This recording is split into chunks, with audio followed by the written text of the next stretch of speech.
Hi, my name is Diana from DVR Creations. Welcome to my channel. I'm here to introduce to you the latest bag, the Angela Crossbody from Let's Socialize Design. Carly did an amazing job when it came to this bag. It is not domestic machine friendly, at least that's my opinion. Here I am using cork, which I think this is my second project using cork. And for this bag, I found it a little bit difficult. I think vinyl would have been better. Nonetheless, I still love the way it came out, and I believe I will be keeping this version for myself. So let's get into the bag. So we have two compartments. Looks a little bulky because of the way I folded the fabric, but it shouldn't be. We have two compartments here. We have your main compartment, which consists of card slots in the front right there. There's 3 card slots, but I say they hold 2 to 3 cards easily. So you have room here to put your essentials. I've used the dark teal cork from My Little Shindig. This is the rainbow floral from Thunderbird Handcrafted. I will put everything in the description box below so that you know where to go find all the materials and the hardware. This, let me show you the crossbody part first.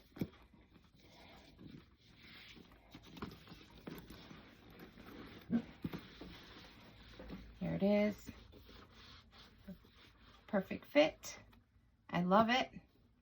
Now let's get into the surprise portion, which is the drawstring bag, which I call a backpack. So we unzip the back, and we have a drawstring bag. Isn't this cute? So I was wearing it with this part on my back, which it doesn't work. I think this side should be against my back. So here's the drawstring. Open it up. Very roomy on the inside.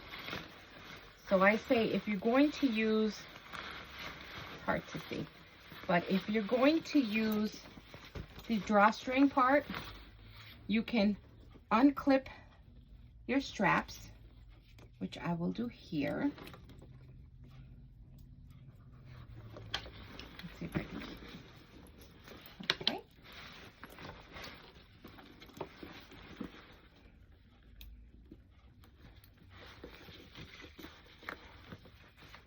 And you can shove it in this part. Here are the straps. There's a handle in the back. Let me close the drawstring.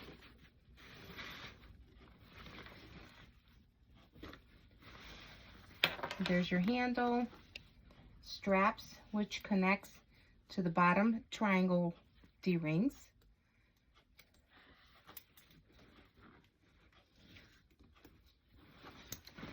And 2 hands. Connect to the bottom. Do the same thing with the other side. So when you're going shopping or going to the fabric store, you don't need a bag. Just take this with you and you're all set. So there it is. I'm going to put it on. Wait, can I do this? Oh, I'm going to wear it, yes, this way. I was wearing it right. Straps are adjustable, and just when it's full, you can flip that side down, or whatever you put in it. Anyway, the weight is going to bring that down. And there it is. Isn't it cute? I love it. Let me see. Hopefully you get a good view of it.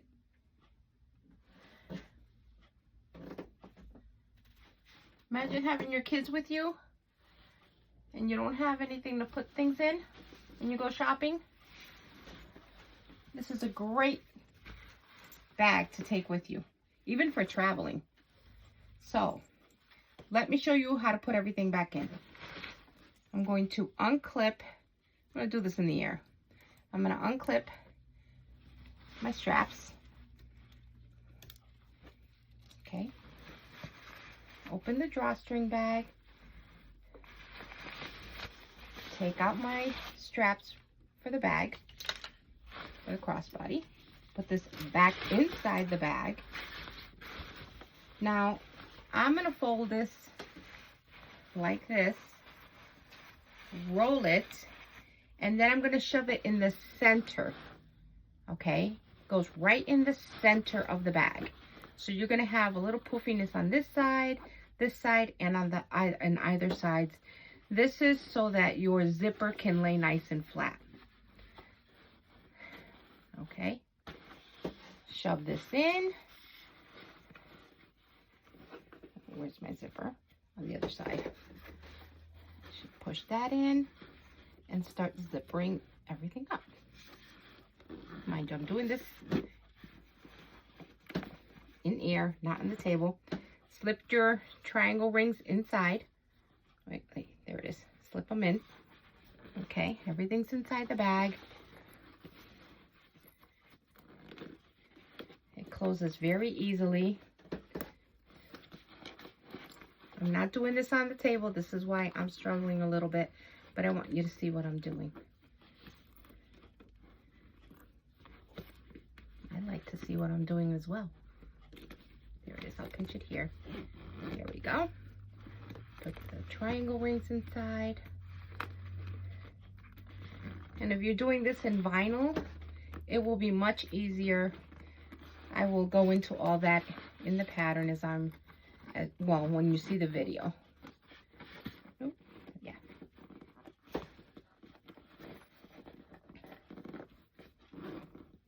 And there it is. Now it's hidden. Ooh, what a thunk.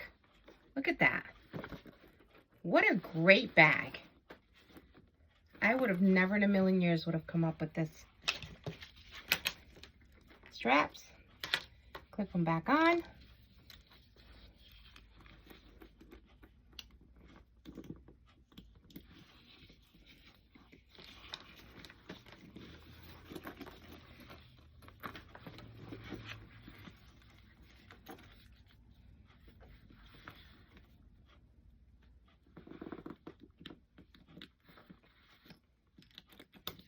And there you go. And put your crossbody back on. Look at that.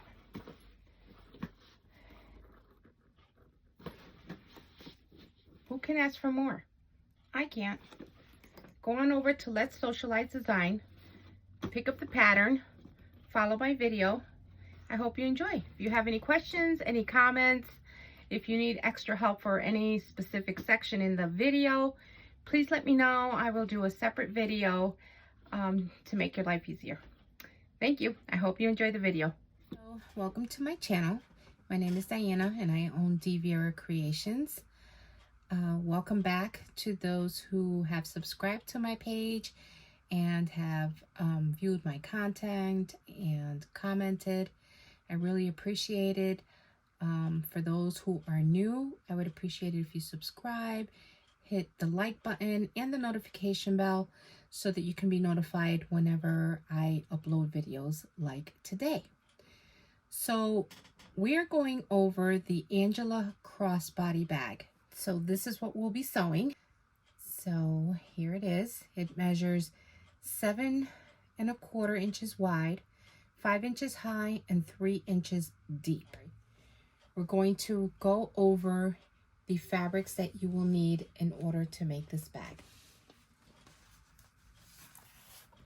Here we have the main crossbody exterior. You will need 2 of vinyl, cork, waterproof canvas, whatever you plan on using on the outside. I am using cork from My Little Shindig.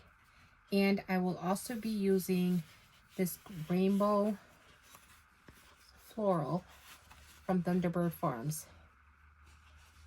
Okay, so for the main crossbody, you're going to need 2 for your exterior, and they have been stabilized with Decoville Heavy.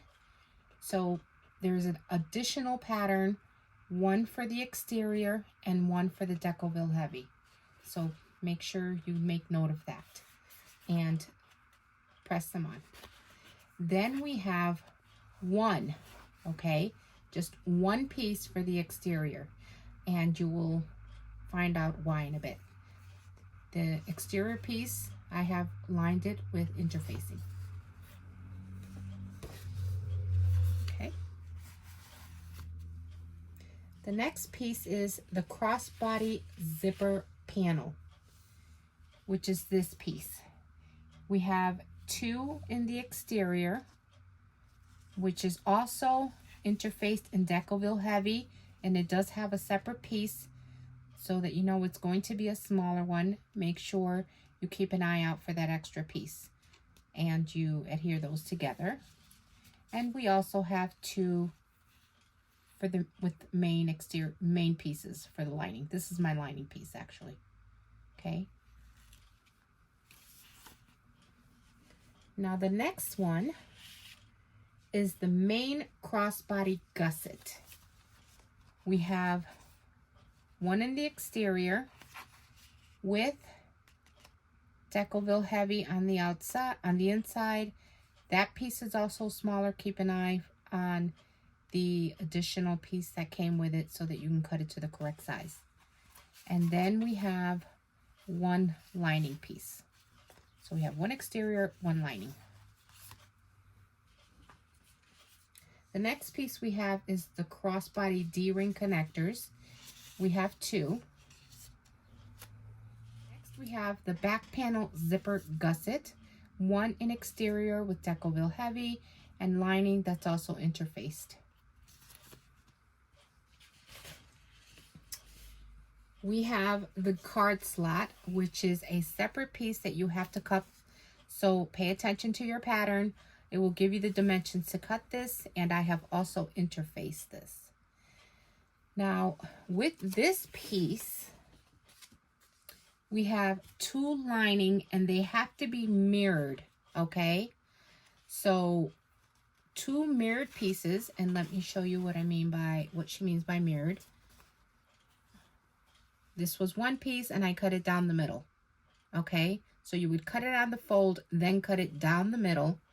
So they're mirrored pieces, and they're also interfaced. Now, this and the card slot will make the back lining. It's either the back or the front, but either way, this is the extra piece that I was telling you about, okay? So that's there. Now we have the drawstring main lining. Pay very close attention to this one when you cut it out. We have two interior, okay, and I am using Ripstop for the inside of the bag, okay? And this is just for the backpack portion. Then you have one main panel with a cutout, interfaced, additional panel without it, with interfacing, but you are not to cut this section out, okay?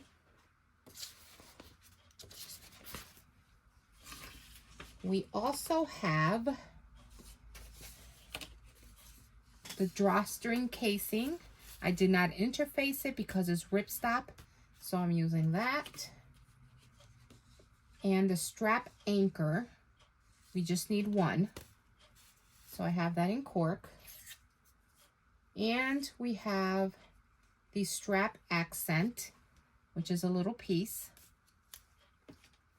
And we also have the drawstring D connectors, okay, which is two pieces. So we have two of the strap accent. We have two of the D-ring connectors.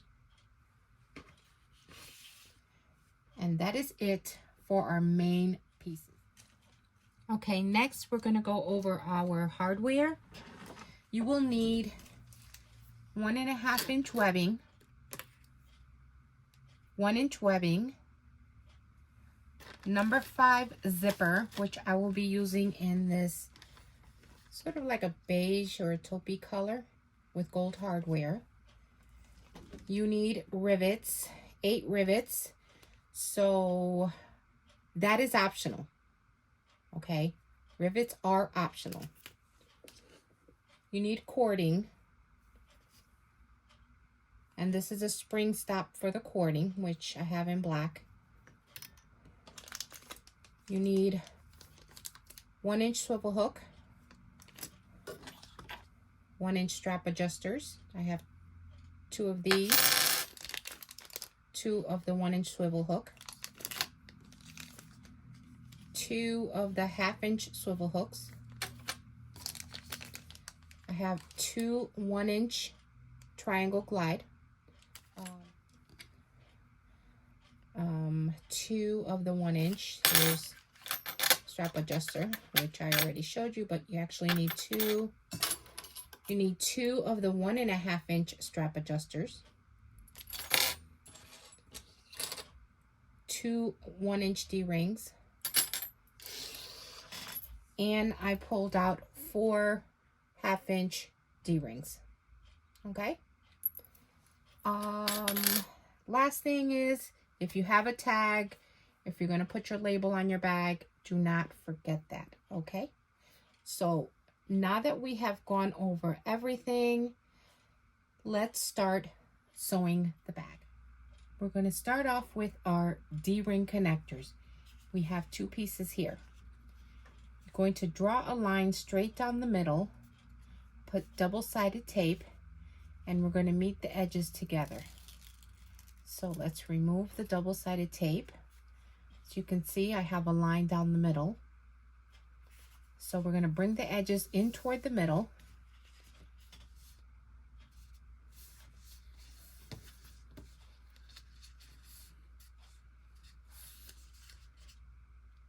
I used 1/2-inch double-sided tape for this one, which worked out perfectly. So we have one there, and let's do the other one. Okay, so we're going to stitch down either side of both D-rings. I will not be giving you the seam allowance because the seam allowance changes throughout the pattern. So make sure you have your pattern open while you're viewing the video so that you can follow along.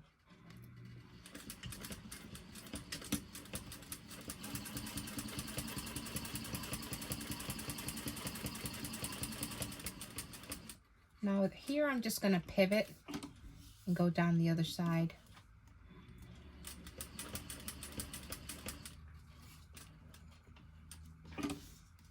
And then back down.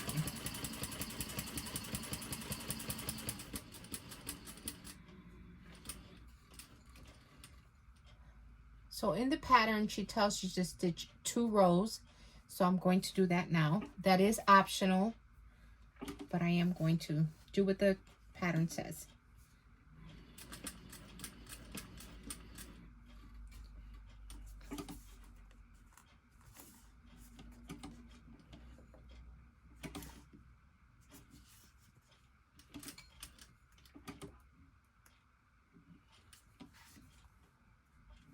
Go.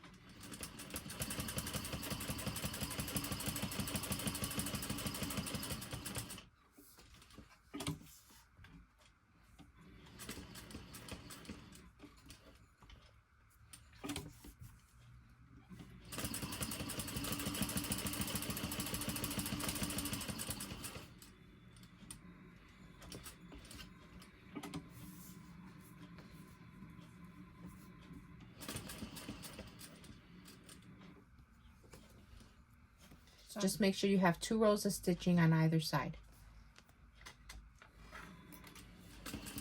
So here we are.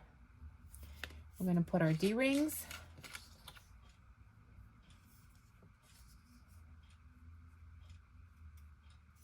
And then we're just going to stitch down the bottom just to keep it closed, to keep them in place so they don't fall off as you move them around.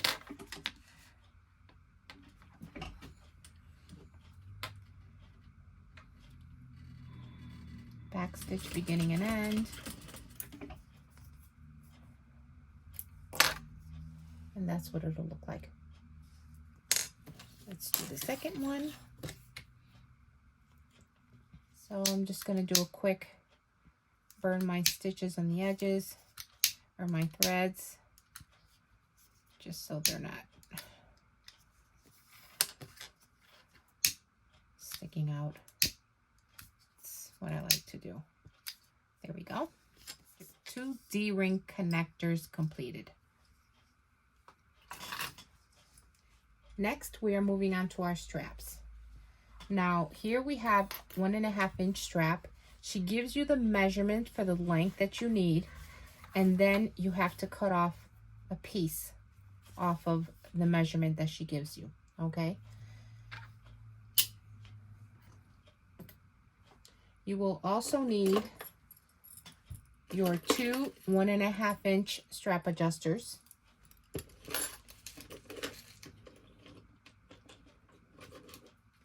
You will need the 2 1/2 inch D-rings, your 8mm rivets, 8 of them, if you want to use them,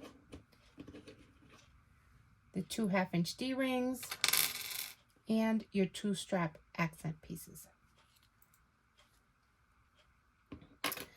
You will need glue if you have glue. If you do not have glue, use double-sided tape. So what you need to do is, on one end of your strap, your 1.5 inch strap, we're going to form a triangle, okay?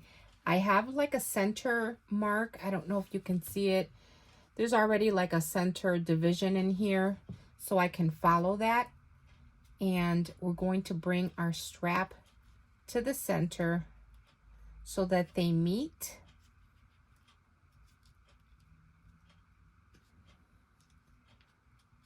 Okay, and that they're even. All right, let me show you what that looks like. Let me get a clip. So you're basically going to form a triangle like this. Okay, so since I cannot find my glue, I'm going to put tape there, double-sided tape. I'm going to use a 1/2 inch double-sided tape, and hopefully that will stick. I'm going to put it at the tip. And we're going to work with that.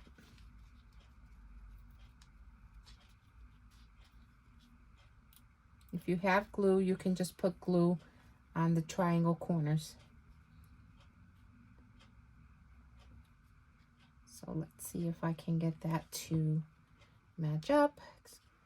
All right. I did burn my edges. Let's see if I can burn it a little more. There we go. Okay.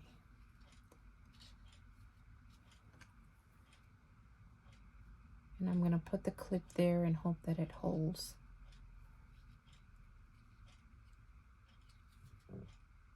All right, and we're going to do the same thing to the smaller piece right here.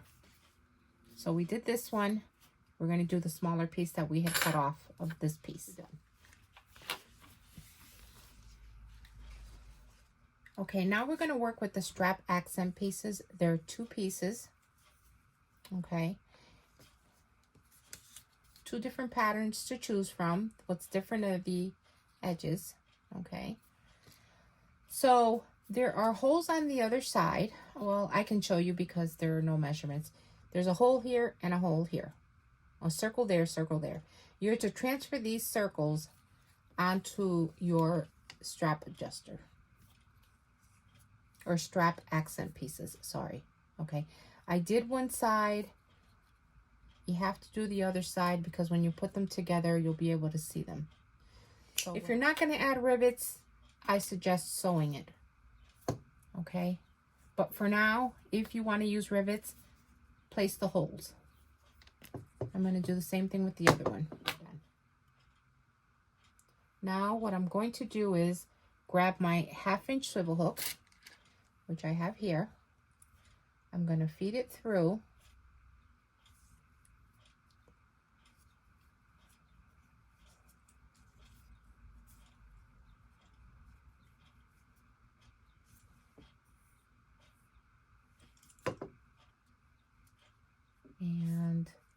clip that in place for now, before we move on to the next step.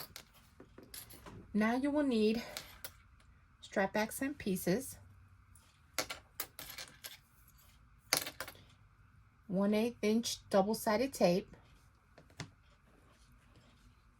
and the straps that you did the triangle at the end, okay? And here's the other one. Put double-sided tape on the inside of the strap accent. Okay, so I'm going to put it on half side. Let's see.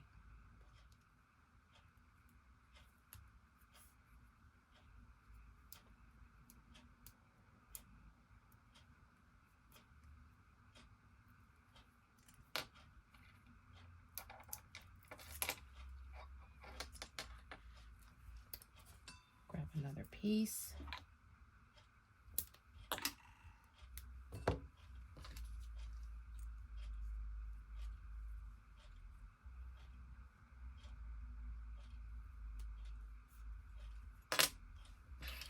I'm going to leave that like that. So you want double-sided tape on both sides.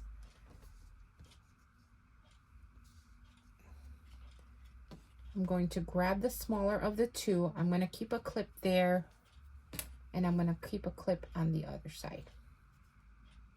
And we're going to run the strap accent piece down the middle. Okay, make sure that your swivel hook is in the center.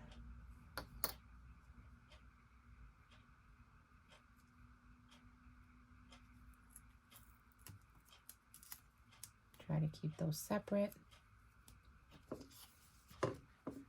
And then you want the tip all the way up where the swivel hook is, because you want to be able to go beyond the hole punch. Down the center. I'm going to turn it around and make sure that this side is also down the center. And there we are. So I can feel that the tip of my webbing is up here. It's about up here. So you want to make sure that your hole for the rivet is below the tip. Okay? On either side. I'm going to do the same thing to a longer one. So there it is.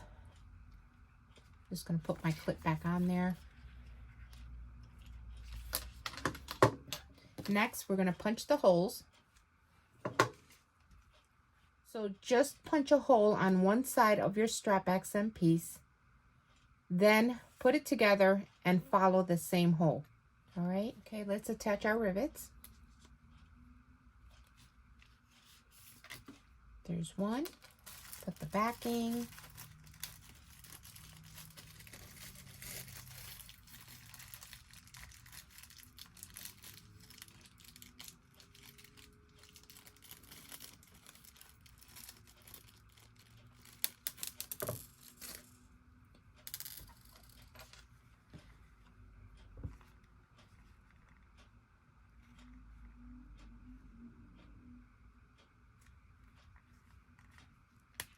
There you are.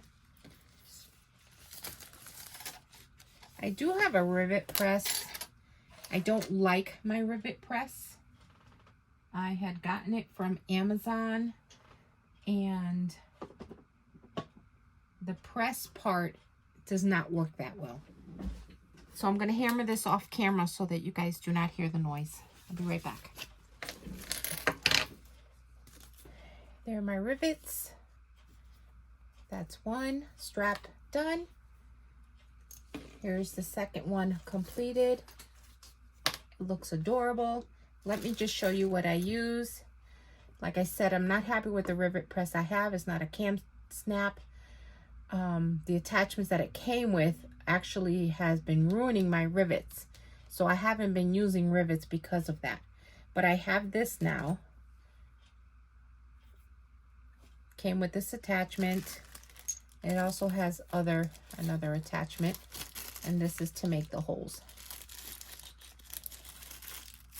So this is what I use, which I'm very happy with. It does the job.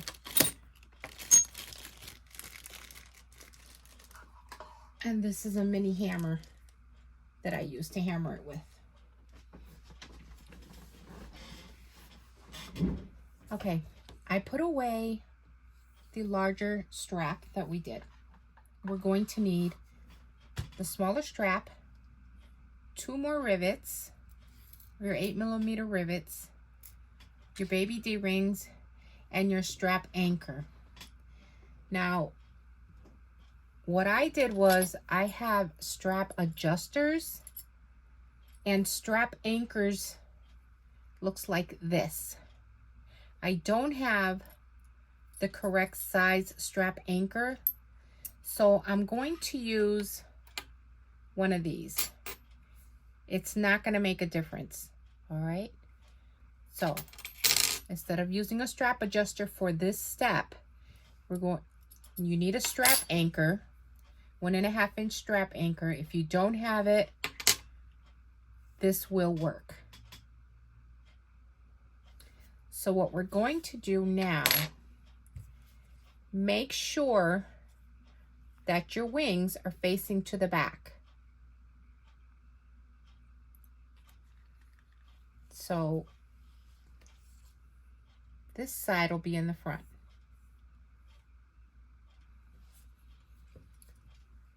We're going to feed our anchor strap, or in this case, it's a rectangular ring. I'm going to feed it through, and it's going to go facing in this direction. Okay, so this is, remember, this is toward the back, our little wings, and this is toward the front. Let me burn that. I don't know if I forgot to burn that, but it's starting to unravel.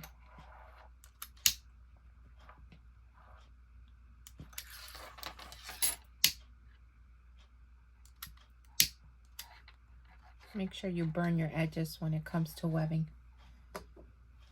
Okay, all right. So I have it this way right now. We're going to fold this in place.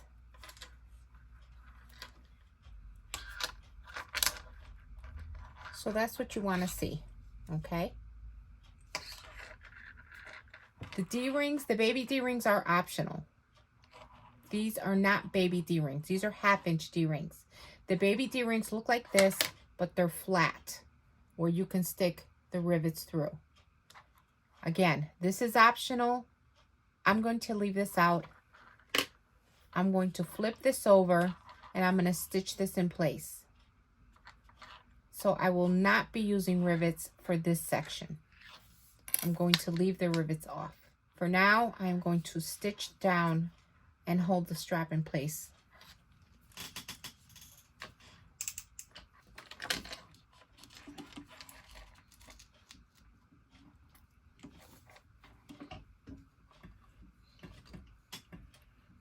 If you decide to do it this way, make sure that you backstitch at beginning and end. Sorry for my hand being in the way.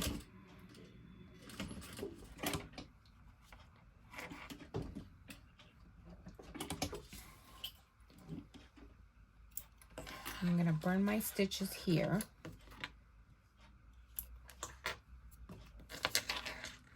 I'm not going to stick rivets there. I'm just going to leave it as is. Okay, so this is my version. I'm going to keep it like this. If you decide to add the baby D-rings, slip them there and put your rivets through. My webbing is very thick, and I decided this is what I'm going to do. All right. Excuse me.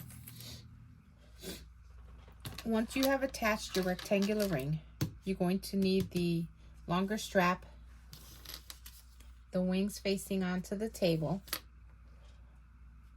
Make sure you keep your strap straight. My strap is very slippery. This is making it difficult for me. Okay, so what you want to do first is take your anchor strap which is this piece. Okay, this is the rectangular piece that I have. This is 1.5 inch in width. I'm gonna feed it up through one side. I'm going to go down through the center bar. Okay, step 1 is done. Okay, up 1, down the other side of the center bar. Then you're going to grab the smaller piece. Okay, so this is facing up, and you're going to go through this piece. So remember, the folded edge is here. You're going to go right through here.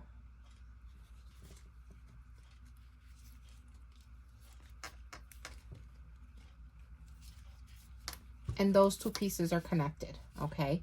So ignore this piece. Once you have fed this through, you're going to ignore this piece because we're going to work with this piece now, all right?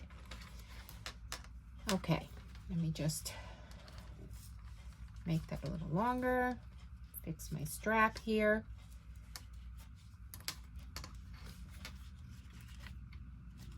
Make this like the other one. There we go. Oop, feed it through a little more, give myself some more room. A longer tail. Okay. Now, see this here? We're going to take this piece, we're going to feed it up through the center bar again. But we're going to go up this way.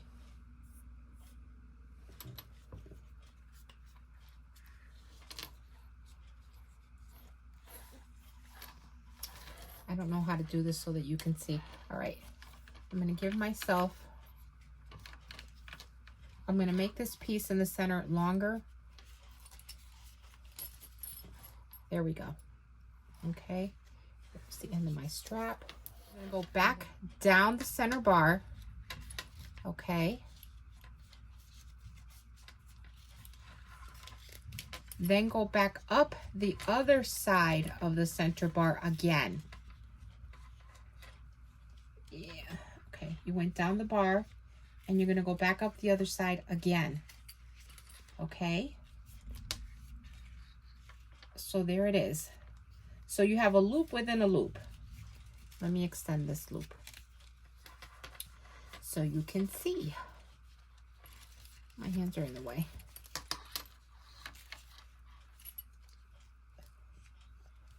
Here's a bigger loop, here's a smaller loop, going back up the center. Okay, I'm going to fold this.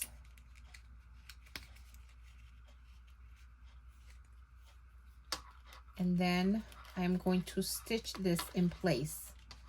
So I fold it onto itself, and I'm gonna stitch it to, where am I? This piece. Right? Yes. Okay. Yeah, I'm gonna stitch it to this piece. I hope you can see that. So basically I went around the middle bar twice, and I'm gonna stitch it onto itself here. Okay, so this is the piece. I went down, I went back up, folded it. I'm gonna stitch it here. I'm not using rivets. I hope you understood that. Sorry, the thunder really caught me off guard because I've been living here over 10 years and this is the first time I hear thunder here. So I guess we are expecting a storm. All right, I'm gonna make this longer so that I can stitch this in place. Okay.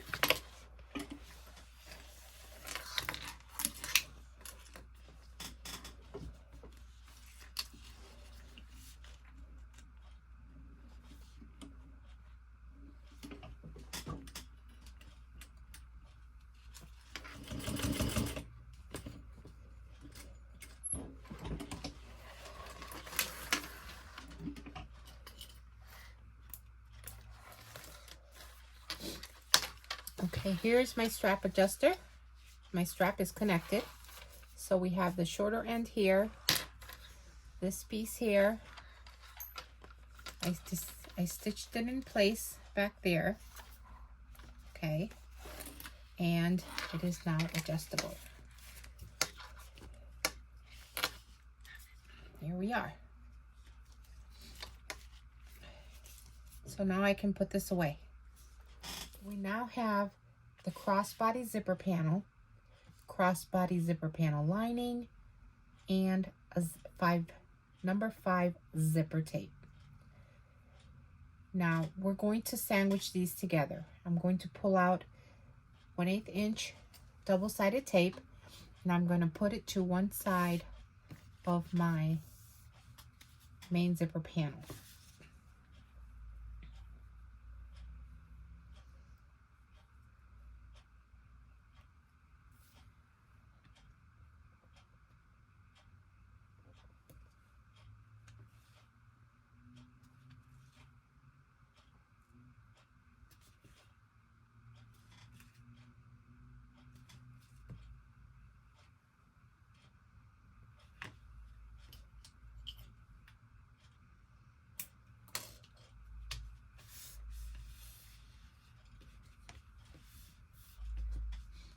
I'm going to remove the double-sided tape.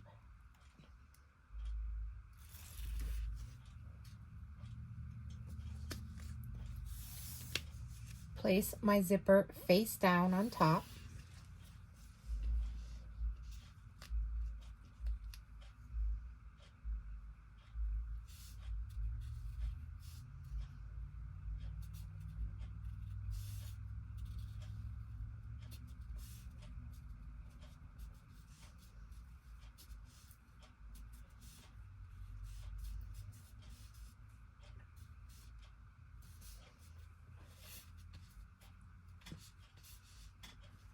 The zipper will be longer. Now I'm going to put double-sided tape on the back of the zipper.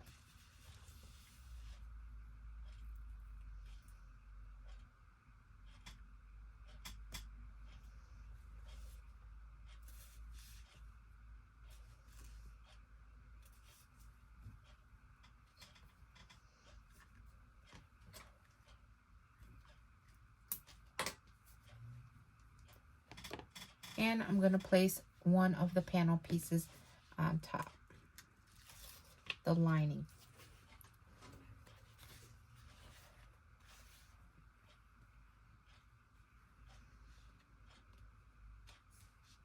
I'm going to follow underneath, make sure it's aligned.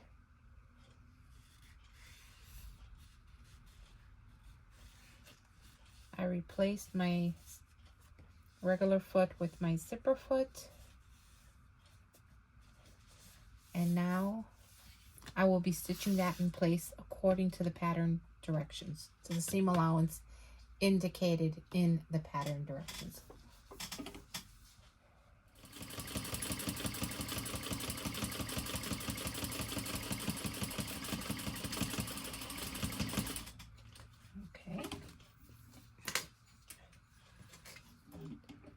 Once that's done, we're going to flip this back.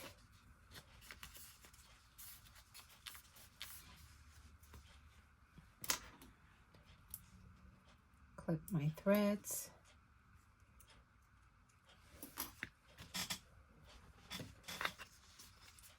And now we will have the wrong sides together.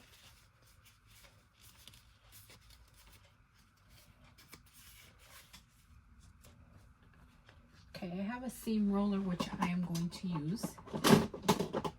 I need help flattening these edges.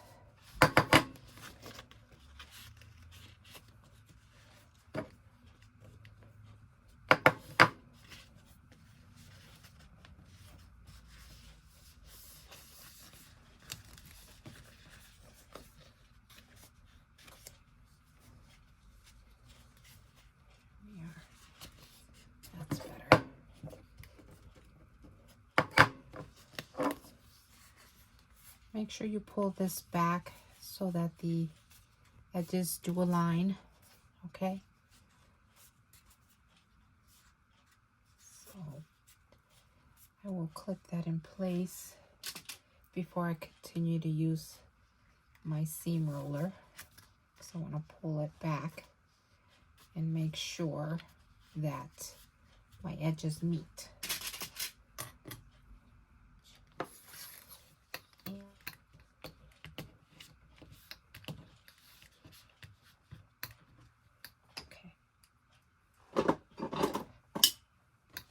Now we will top stitch.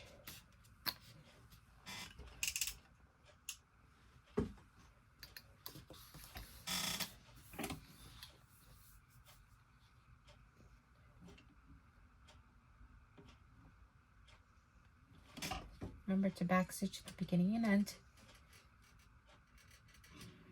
Sorry, I know my hand's in the way, but I just want to hold on to the thread in the back so it doesn't buckle underneath.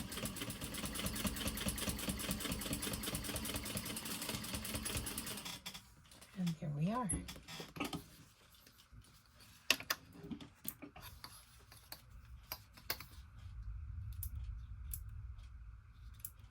I can hear the thunder.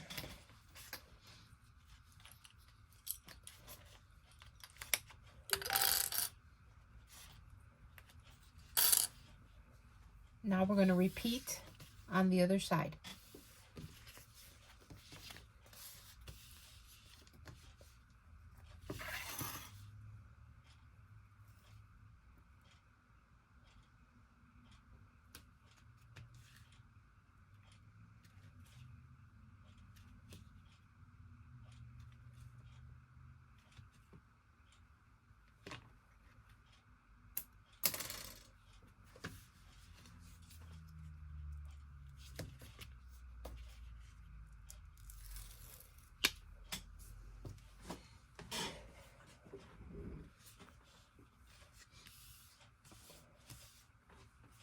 We're going to place the outer piece right on top on the other end of the zipper tape.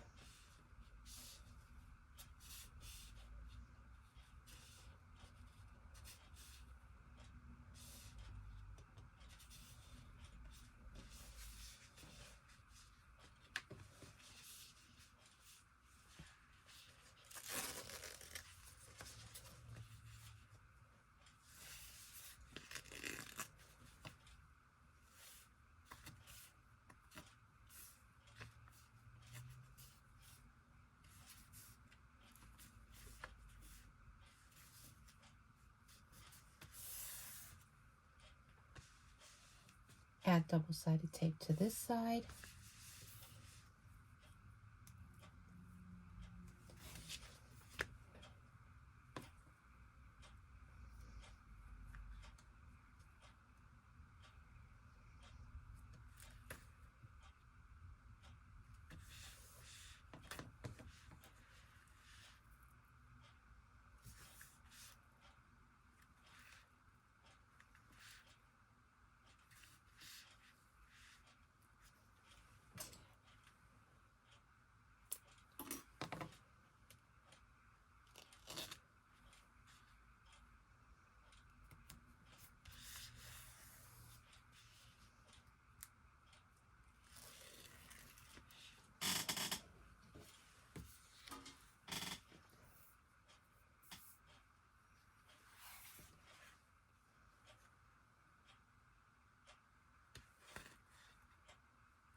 And repeat the same process.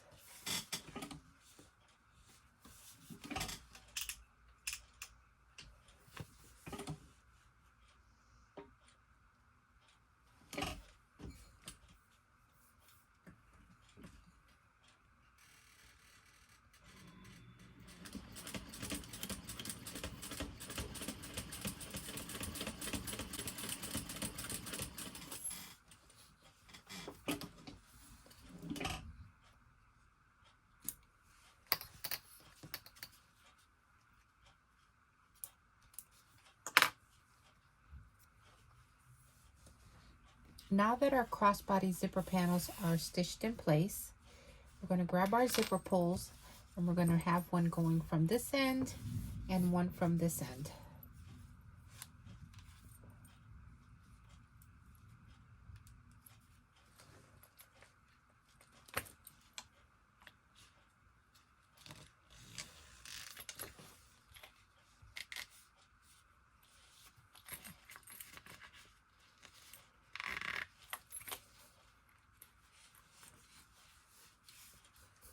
Here it is, completed. Now that the zipper pulls are on, we're going to grab our D-ring connectors that we made in the beginning, and we're going to attach them to the end.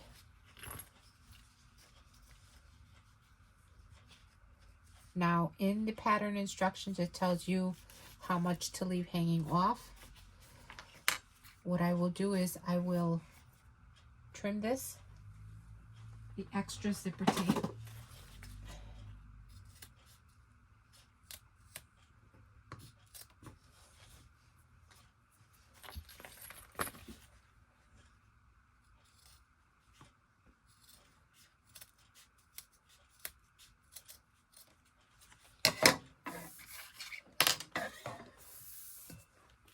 Then let me burn that.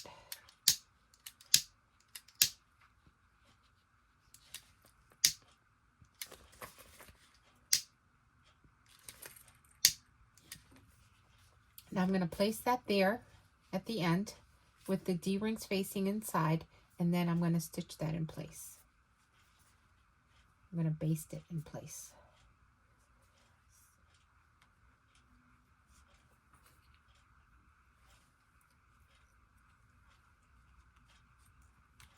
And now I'm going to baste across the edge.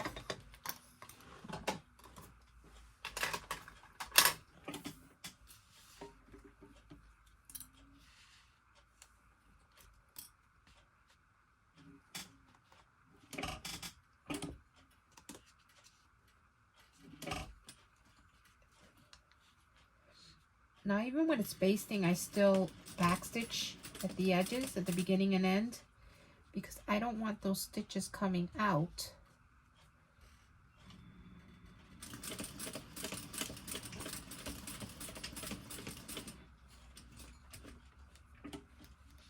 If I'm not ready to use them.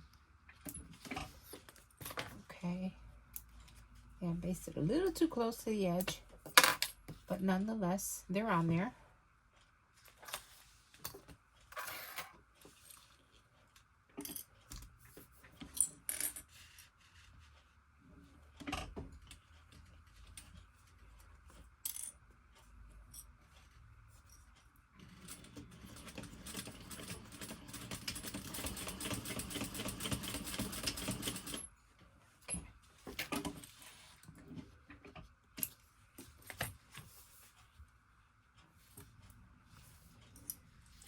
In addition to the crossbody zipper panel, we're going to need our main crossbody gusset and the lining. Okay. If I haven't mentioned this before, I am using dark teal cork from My Little Shindig and this beautiful printed fabric, which is called Rainbow Floral by Thunderbird. Handcrafted fabric, sorry. So that is what I am using. And then the yellow Ripstop that I showed you in the beginning, I picked that up at Joann's Fabric. Okay, back to where we were. Now, you're going to take this completed crossbody zipper panel and your main crossbody gusset, and we're going to sandwich everything together. So we're going to clip this here at the ends. Hi, Luna.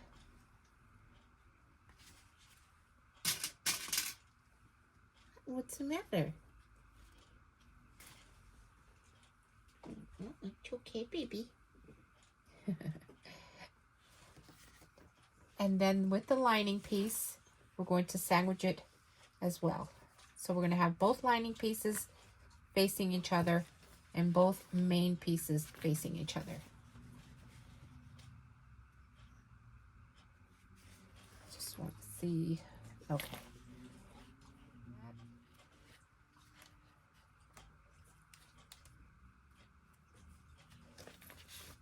Okay, now the main crossbody gusset. I'm sorry, my little Luna is needing some serious attention. I don't know if it's because of the weather. It's okay, baby. It's okay, honey. What's the matter? Wanna come here? Okay, sorry. The main crossbody gusset is going to be much bigger. So as you see, little bridge there. That's okay. We're going to still clip these together, lining them up.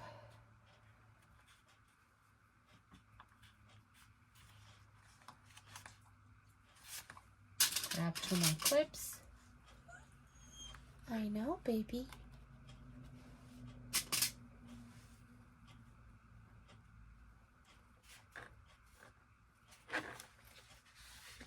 And then we're going to stitch across.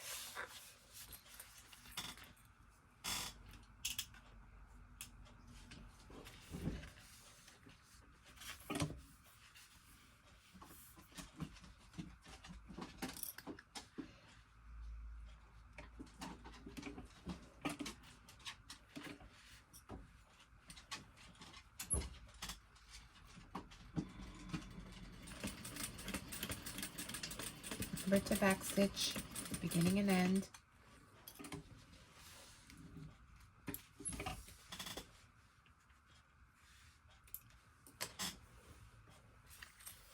There we are. Now let's flip it back.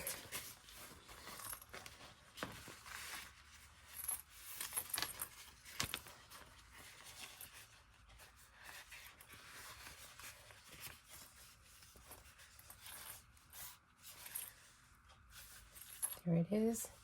Now we're going to top stitch on this side of the main crossbody gusset, not on this side. Okay, we're going to do it on this side, so we're going to top stitch right there.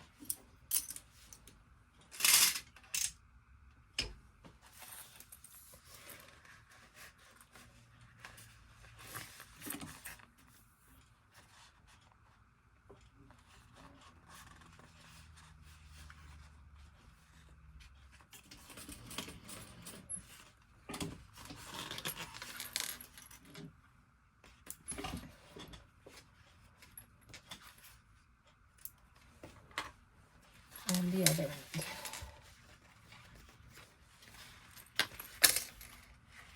Okay. So this piece is done. Once you have top stitch your edges, now we're going to top stitch all the way around on either side of the zipper. Okay, just go all the way around. I'm going to turn it inside out because I want to top stitch from the outside. And again, it's just, I'm sorry, it's a basting. You're going to baste all the pieces together. Just want to keep them in place.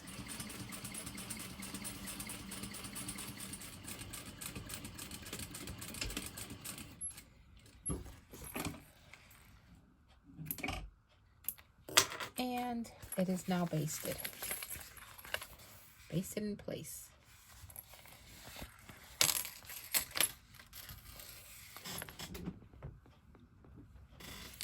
Let's put this to the side. We'll be working with our card slot panel, and you're going to place your markings on the back as indicated in the pattern instructions.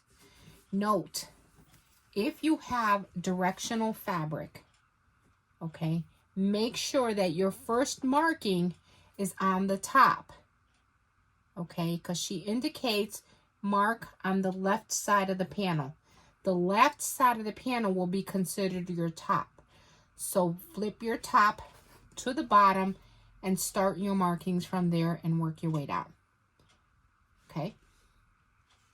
The one thing that I do is whenever, and I do this for every single card slot, wherever I place my markings, I clip or I snip about 1/16 of an inch on each line, so that when I fold it to the opposite direction and I can't see the line, my marking is right there. So for example, here it says fold right side together. So of course I can see the marking, so I'm going to fold it there. All right, and that's where I'm going to press. I'm using heat dissolvable friction pen, so that's why you can see my marking. And here we're going to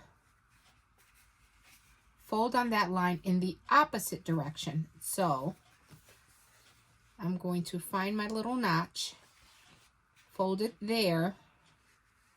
Remember, your edges are going to line up, and then find your marking on this side, pinch, and you get a clean folding line there. And you do the same thing all the way down, okay? So the next one, you're going to be folding back. There's my notch right there at the edge. So we're going to fold back and we're going to press there. I know you see extra notches. It's only because I marked it wrong. I did it the other way around because I am using directional fabric. Then again, fold back. So this is how you would do it all the way. All right. So I'm going to go to my ironing board and I'm going to press this in place so that you can see what the card slot looks like once it's all done. This is what our card slot would look like after it is done and folded together. Now we're going to the machine and we are going to top stitch the top edge of these 3 pieces. Make sure that when you top stitch that the fabric behind is tucked under so you won't catch it in the seam allowance. So when you do this one, this will be down.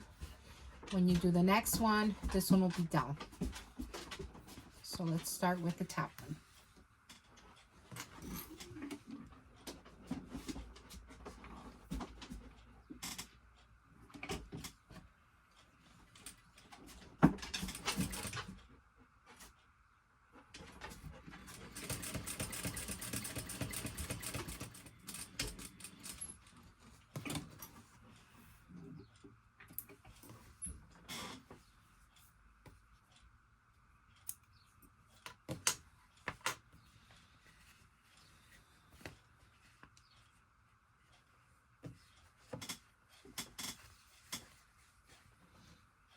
Forgot to back stitch here, so I'm just gonna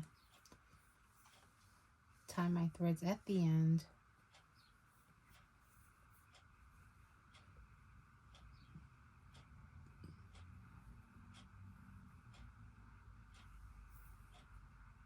So it does not become loose. There we go.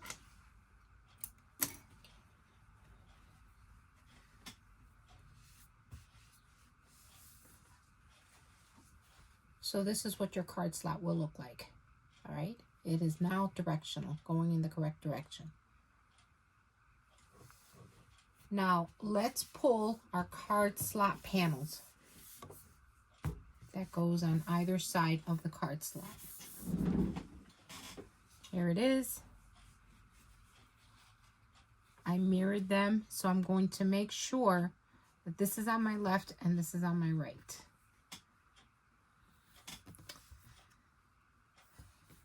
Like that. Okay, there it is. And I'm going to stitch that in place.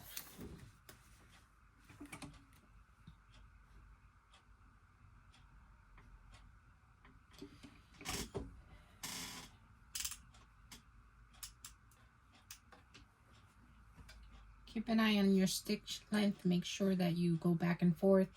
If you use a bigger stitch length when you're top stitching, remember to go back and decrease your stitching when you are doing regular sewing.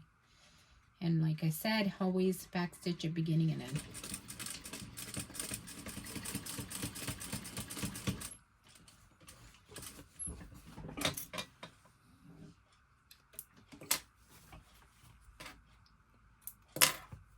Okay, let's flip those back. Finger press. Finger press. And now we're going to top stitch along this side of the card slot. So make sure your seams are facing out. And this is where you're going to top stitch, okay?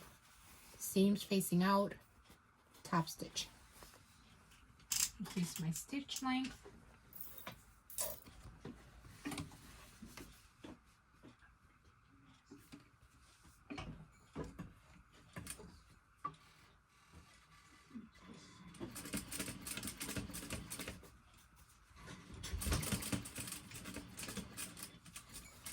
Okay, our card slot is now complete. And here it is. I'm going to take out one of my cards and check the pockets. Plenty of room. You can slip. I'd say 2, maybe 3 cards will fit in there perfectly comfortable. Okay. You're going to take your back panel. So this is the main crossbody exterior. There's some hints of gold in there. It's so pretty. So I thought it went well with the fabric. So flip it over. We have our Decoville heavy on the back. We're going to take our completed card slot, wrong sides touching, and we're going to baste around the edges. Now, one thing that I did not mention in the beginning, we're going to need bias tape. I'm sorry. You will need bias tape. I have not cut mine out yet, because I haven't decided what color I'm going to use. So just a reminder, keep in mind you are going to need bias tape for this project. Okay, wrong sides touching. I'm going to clip, and I'm going to baste all the way around to keep my pieces together.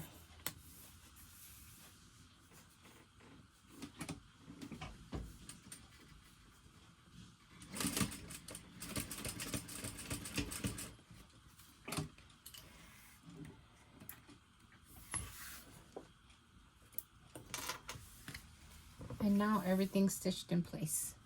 Grab the corner and the back with the front.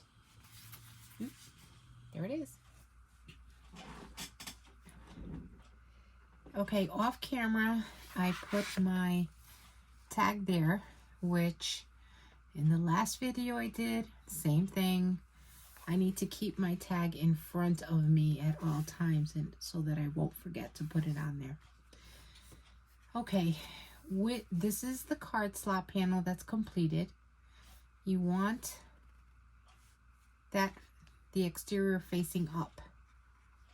You want to take your completed gusset, okay, mark your corners. Here, I marked it here. Let's see, it's marked up here, here, here, and here. So I took a dissolvable pen and I marked my panel. When you mark this one, I cut out notches. So I lined the top edge of that with the top edge on this side. Matched them together, found my center, and I cut a notch there. Turn it around, do the same thing on this side and this side. So you want to make sure that all 4 of your points have been notched out. Use a marker if you want. Just be careful of how much you mark. I just did a tiny little notch. so that I know where all my center points are. This is going to be facing out. This is going to be facing in. What you want are right sides together. All right. In the pattern, she states to staple 1/8 of an inch or as close to the edge as you can.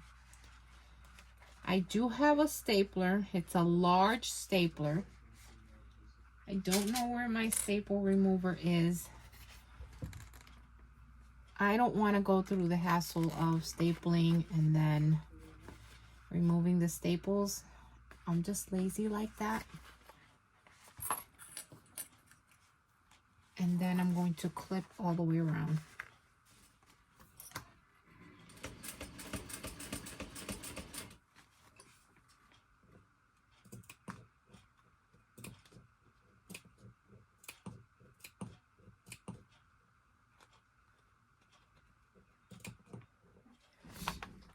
Okay, I finished basting the sides, and I just want to make one note that I am using cork for my outer fabric, and cork does not stretch. So if you're using cork, just remember that on step 7, when you attach the bottom gusset to the top gusset, you have to increase your stitch by 1/4 inch. Okay. This way your gusset piece is not bigger than your front panel. Okay, so this is only if you're using cork. If you're using vinyl, vinyl does stretch a little, so there won't be any problems there. But if you're using cork, make sure that when you attach your bottom gusset to your top portion, that you take an extra 1/4 inch right in here, so that everything will fit perfectly. All right, so now it's time for the binding. Well, I decided to make my own binding. I grabbed the same rainbow floral fabric as I did for the interior. I made for my bias binding. So I cut it at 1 3/4 inches, folded it in half, and now I'm going to attach it. I will be sewing from the inside and work my way around. I find it much easier for me to work on this side instead of this side, but whatever works for you, you do what you feel most comfortable with. So let's start pinning, or clipping, I'm sorry, in the center, and I'm gonna come and work my way around. In the pattern, it tells you at what's the seam allowance for this pattern, for this step, because there are different size seam allowance. I'm gonna start at the top.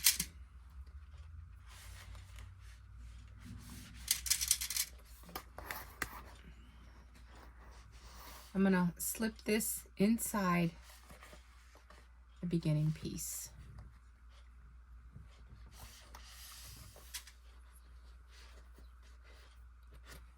There we are. I think that looks good, nice and snug.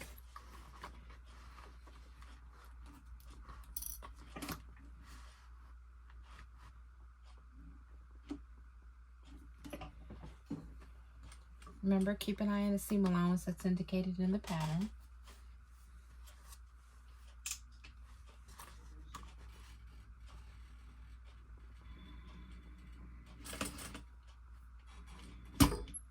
Oh. Okay.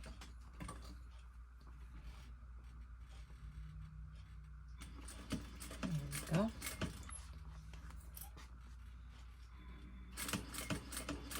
Go slow around the corners. Keep an eye on your seam allowance. Lift that presser foot if you need to.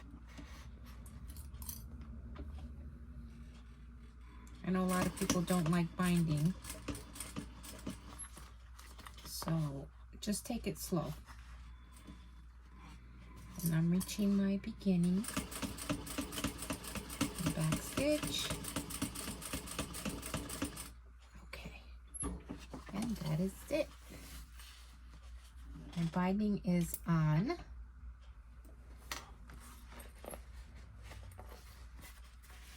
Now we're going to take it and we're going to flip it up.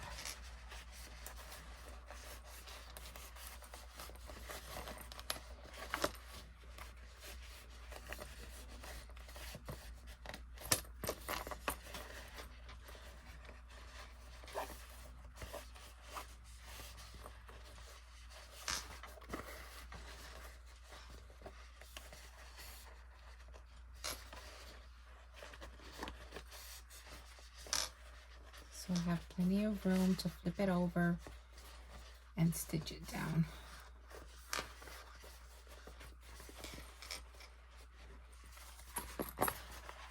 Now check the inside, make sure that you cannot see your basting line. So if you have to flip it over before you do the final attachment,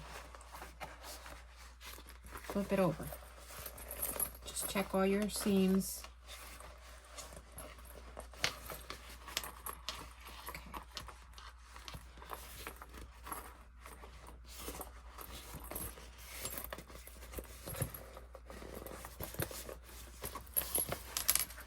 I don't normally sew with cork, and this is probably my second project. Okay, everything looks good.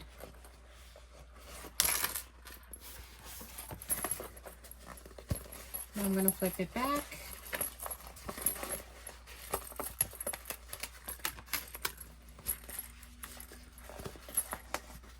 Any long loose threads, clip them. Here's one here.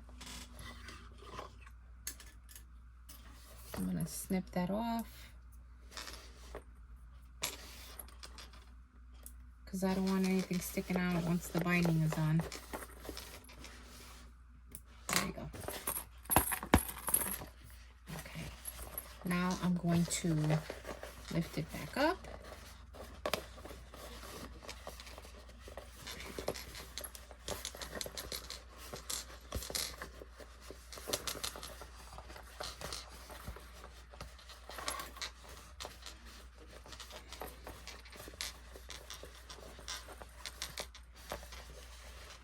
Flip it over and clip it in place. And just make sure that you're going to cover your stitching line, your binding line.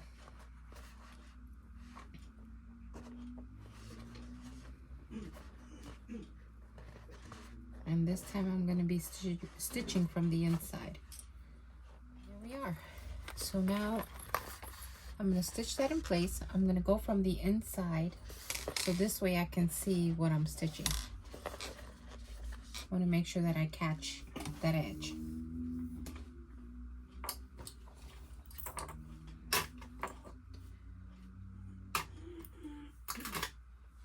Okay, like I said, I want to make sure I catch the edge that I flip over. So let's start stitching. Sewing our binding down.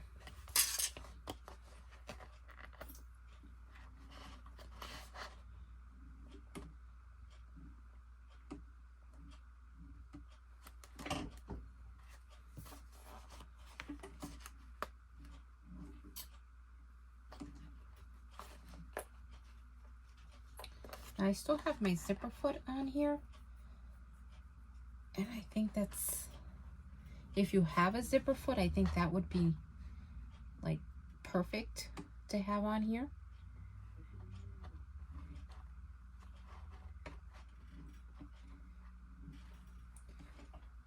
I need a stiletto, which I do have.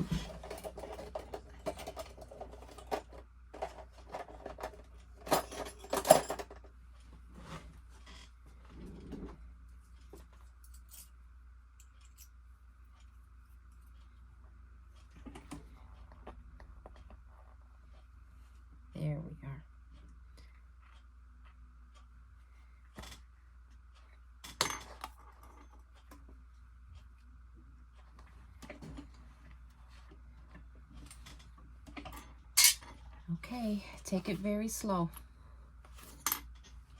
Increase my stitch length.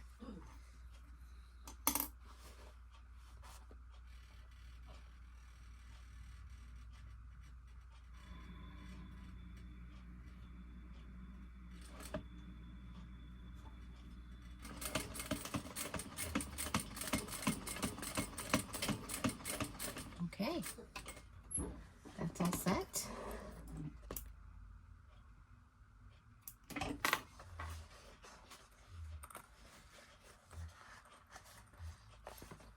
My bias binding is done. I've cut out the edges. Now we'll pull out our other lining piece. And remember, if you have directional fabric like I do here, I want this to be the top piece. And this is the top piece. So I want to make sure that it is facing the correct direction. So let me just find my center markings, my center points, and clip little notches.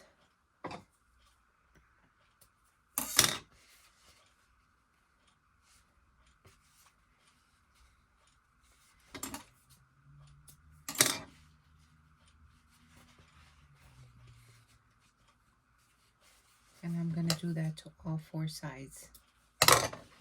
The top, bottom, and left and right side.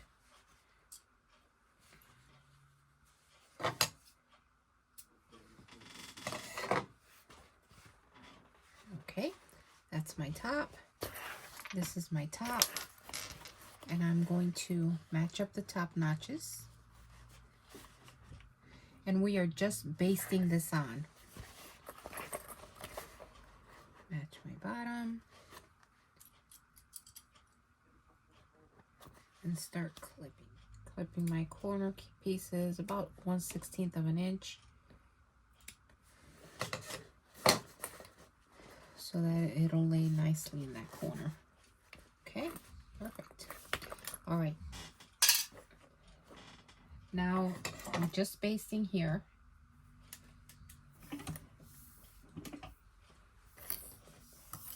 So I'm going to baste from the inside.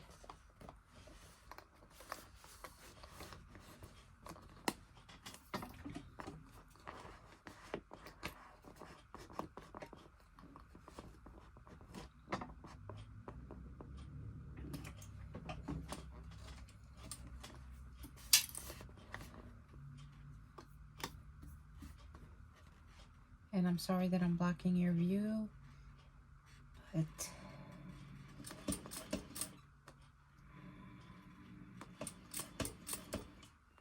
I need to see what I'm doing. You can always open, there you go, seam allowance. If you unzip your zipper, it'll be easier to maneuver.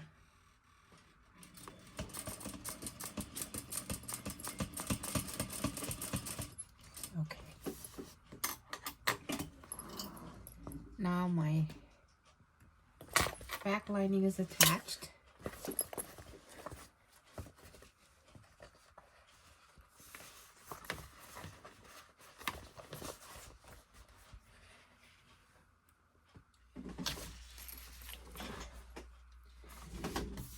Okay, we're at the halfway point, and I took a coffee break, just like she stated in the pattern. And now we need our long zipper, and in the pattern she tells you where to mark, so you have to mark on the front and the back of the zipper on both ends. And you need your back panel zipper gusset, and make sure that your zipper pull is on as well. So this is a number 5 zipper tape with a number 5 zipper pull. So here we're going to take our back panel zipper gusset, the main piece. Okay, we also have the lining. So right now you grab your main piece. You have your zipper face up, and this is going to be face down. So they're going to be right sides touching. And we're going to baste that in place. I'm going to put a 1/4 inch or 1/8 inch zipper tape there, as well as the other side.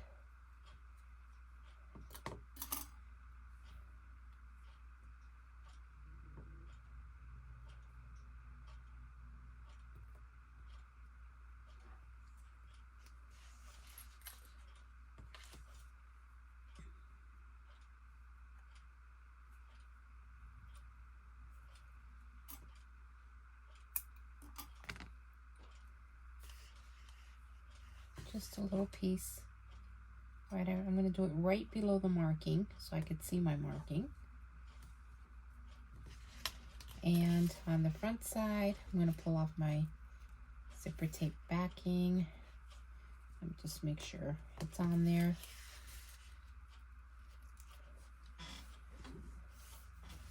Zipper facing up. I have a marking on this end, and I'm going to have right side down. So the right side's touching. Put it right on my marking. I'm going to make sure it's straight aligned with my zipper.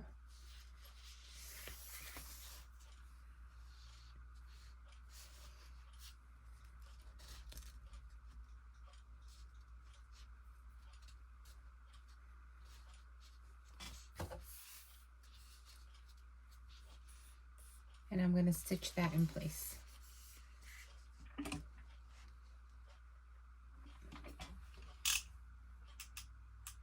Reduce my stitch length.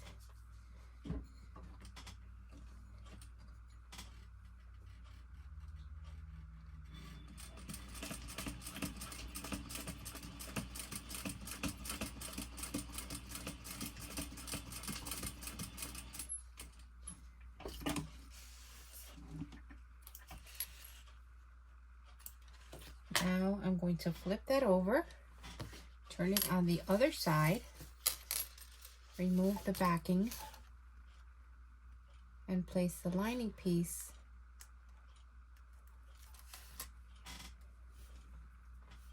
on the line as well, face down. So we have the back and we have the right side touching the back. Place it right below the marking, and we're going to stitch that in place. Pay attention to the pattern as the front is stitched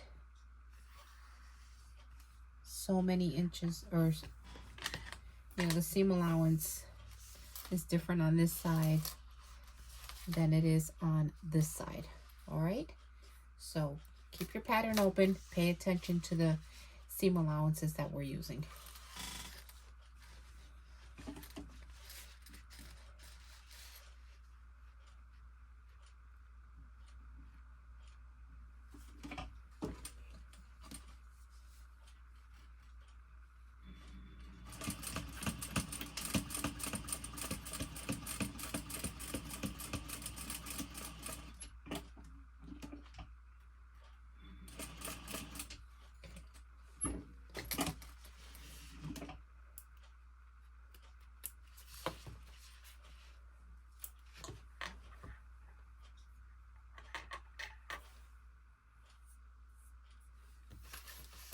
Now we're going to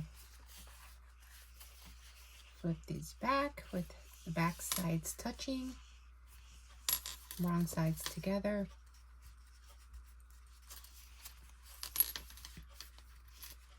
And then we're going to stitch right there.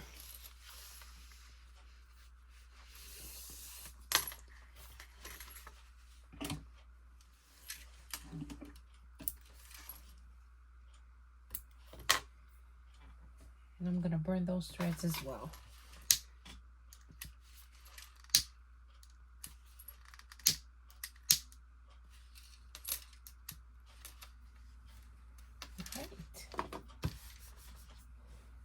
set. And we're going to meet this end with this end. So we're going to do the exact same steps. So I'm going to add my 1/8 inch zipper tape on this end. I'm sorry. Yeah, zipper tape.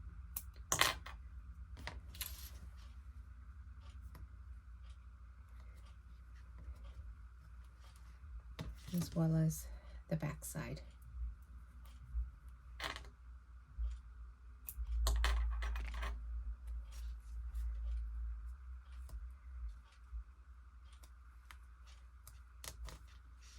Okay, I'm going to start with this side first, the front side.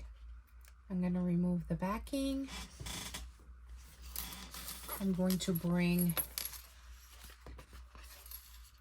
the top piece up here.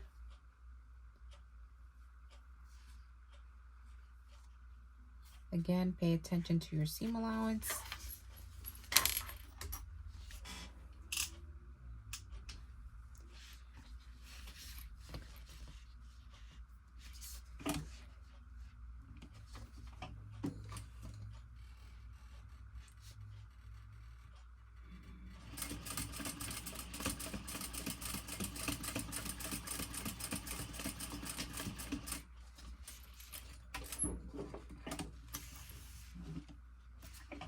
And repeat the same steps onto the other side. So bring the zipper back.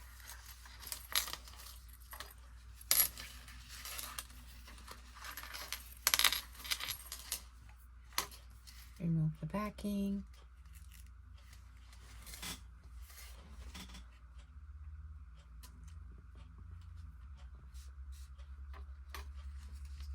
And we're going to stitch that in place as well.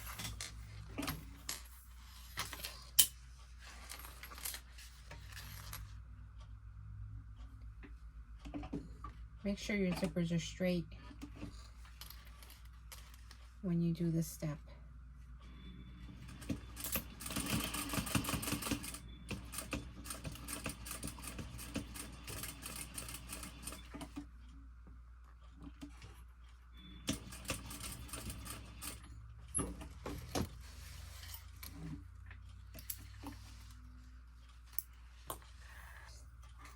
I'm going to flip it around.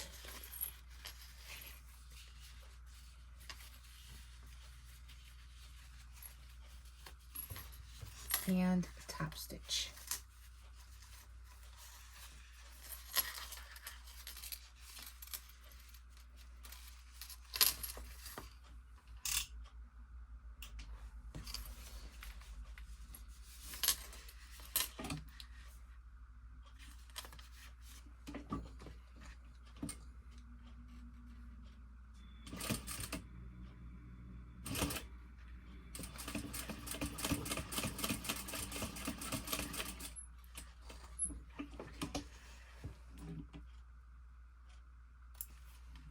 And this zipper is prepped.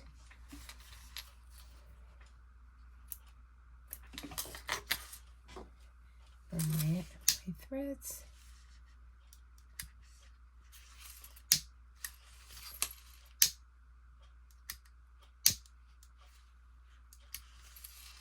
Okay, so when you're done, this is what it looks like. And we have one zipper in the middle. Now that the back panel zipper gusset is complete, we're going to bring in our main piece, our main crossbody exterior. And what we're going to do is we're going to flip this inside out, okay? So the right side is going to be on the inside and your back piece is going to be facing out. This is the back of your bag. Now, starting from the bottom, make sure that you find your center points on this back panel zipper gusset. I marked it. There's a tiny mark right here. There's one there, one there in green, and I aligned it and I put it there as well. Okay, so I'm going to take that center point and align it with my notch, my bottom notch. Okay, so this is the top. I unzipped it. I'm going to leave it unzipped. This is the bottom. Okay, so that's the lining that we placed. The zipper's on the top. Here is the lining piece, and here is the exterior of the back panel gusset. I'm going to slip this on top, and I'm going to align my center point there, and I'm going to start pinning. I'm going to start clipping. Now, if you prefer to use a stapler, use a stapler as close to the edge as you can get and staple all the way around the top edge, and then we're going to baste this in place. Okay, I want to explain something here. If you are using cork, because I had to do this off camera, if you are using cork, I don't know if you remember that I said to take an extra 1/4 of an inch here as well as here, because cork doesn't stretch. The same thing pertains to this bottom piece. Now, she tells you where to mark before you put this together, and then she tells you where to stitch it. I would add an extra 1/8 of an inch on this side and this side. Okay, if she tells you to mark it at 1/2 an inch, then I would do it like at 5/8 of an inch or 3/4, close to 3/4. And the same thing on this side. If she says 1/2 an inch, then go in close to 3/4 of an inch, because you want it to fit snug. Again, this is only if you're using cork. Okay, so her measurement actually, and I will say, give the measurement here, is to mark it 1 inch. So I had to mark it about close to 1 1/4, so 1 1/8 inch on either side before I stitched the pieces together in order to give me a good snug. And this is only because I am using cork. So be mindful, cork and vinyl, two different materials. So I am using cork, so I had to take it in just a tad bit more. And I believe this is the last section where I may have to take in a little extra because I am using cork. So now I'm going to baste this on.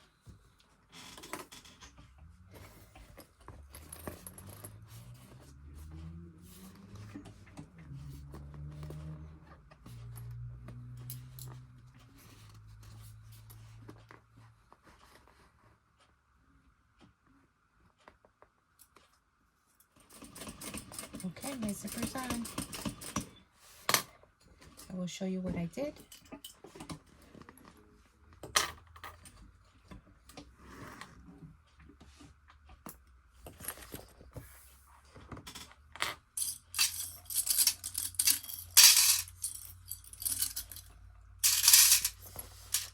All I did was baste my zipper on all the way around.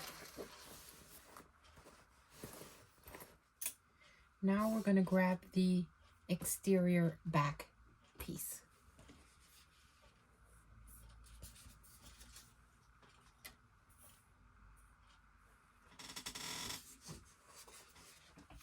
Now what you want to do is unzip the zipper.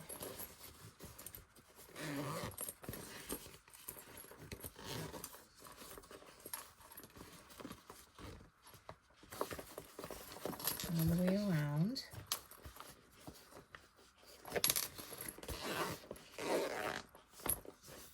And zipper's down there. And we're going to attach the back piece to the zipper. Okay, so I have a marking down here. That's my center point. Your center point isn't going to change if you're using cork. But if you want to measure again, just to make sure you have your center point, do measure. But I didn't find that my center point shifted when I fixed when I added the extra like 1/8 inch or 1/4 of an inch on either side. So I'm going to find my center point here. And I'm going to cut out a little notch. It's just a tiny piece.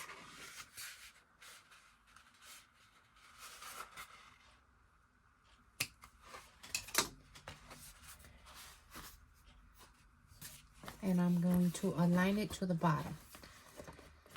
Okay, so this time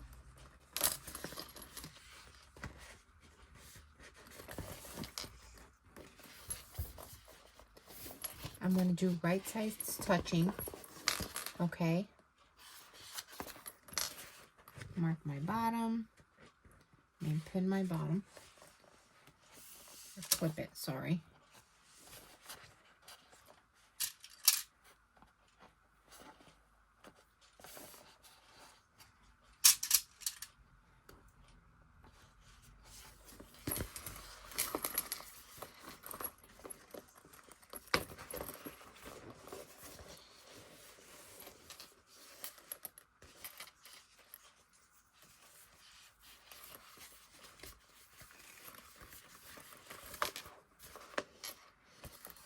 Okay, so I put this on the outside. My zipper's on the inside. Just make sure the zipper teeth are facing each other, okay? See my zipper teeth? And I'm going to go all the way around.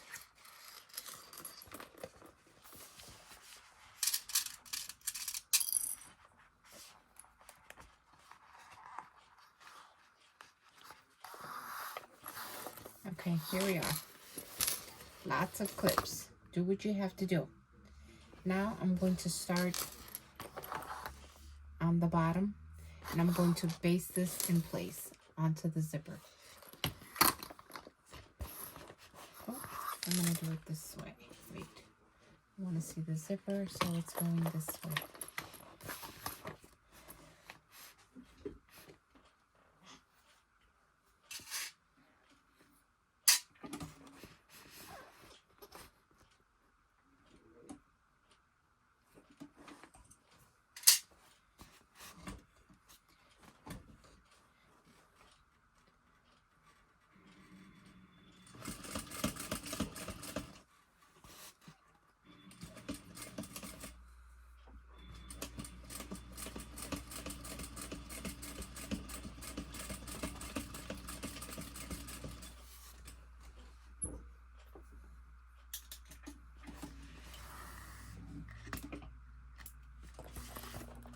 Okay, baste it on.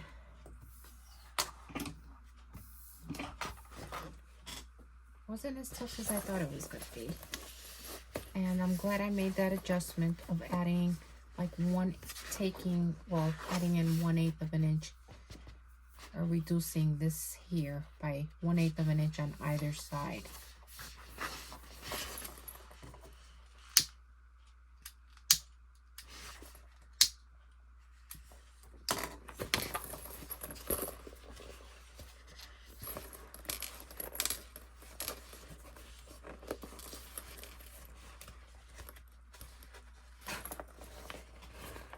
I'm curious to see what it looks like.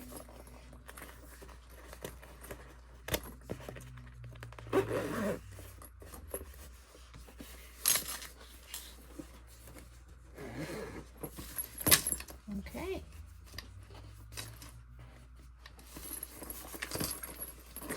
This is really cute.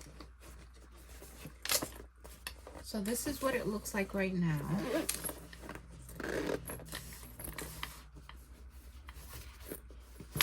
There's the outside piece done. Very cute. And now for the backpack portion.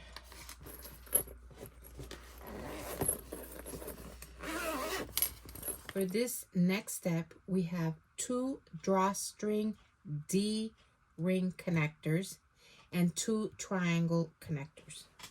Step, so if you are not using cork, I would suggest do not use vinyl. If you're using vinyl, use webbing.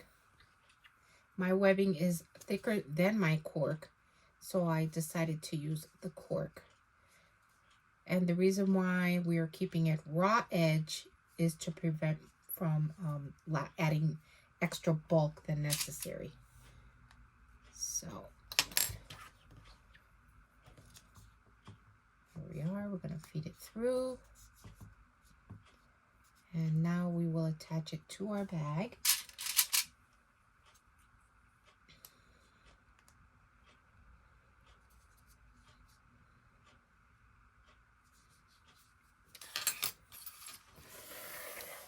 And this is the back side.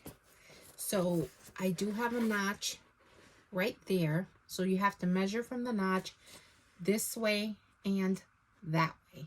So on either side of the notch is where you want to center your D-rings connectors. Then we're going to stitch it in place. And it'll be going in this direction, not this way. So basically the triangle will be facing up to the back of your bag.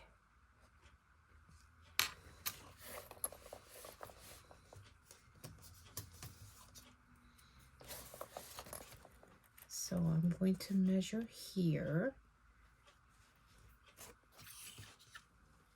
I'm going to add it.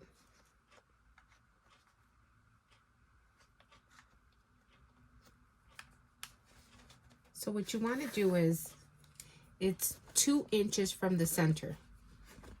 Okay, so that's my center. 2 inches, then I'm going to attach it right there at the 2-inch edge.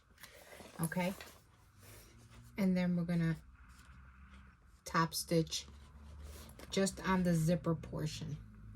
So basically follow your basting line.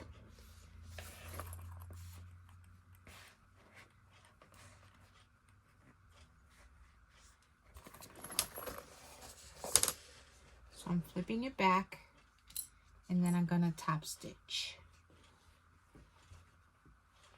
I turn it upside down. What I did was I aligned the top of the connector to the top of the zipper.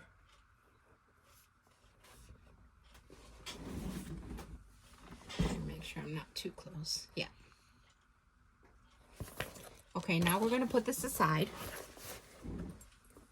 So these are my pattern piece B. This is the inside lining, which I'm using Ripstop. This is the portion that is connected to the bag. And this is the back side. All right, so this is directional fabric, so I need to keep that in mind for our next step. And now we're going to grab our piece K, which is our strap anchor, which is this piece. And what I'm going to do is just burn my edges real quick.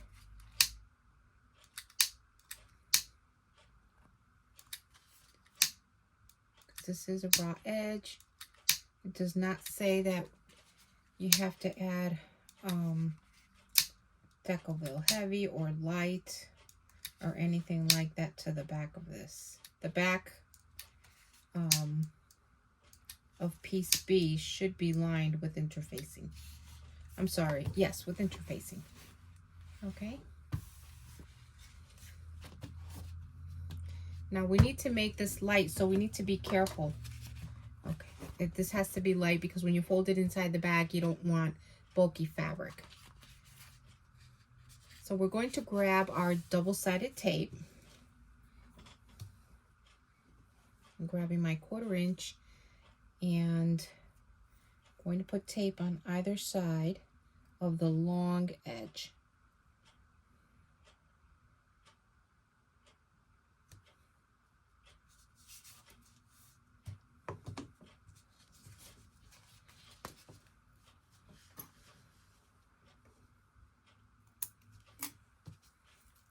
one.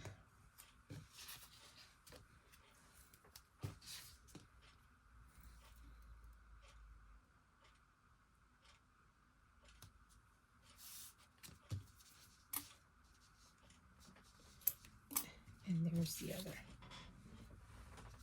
Okay. I'm going to find my center point and I'm going to mark it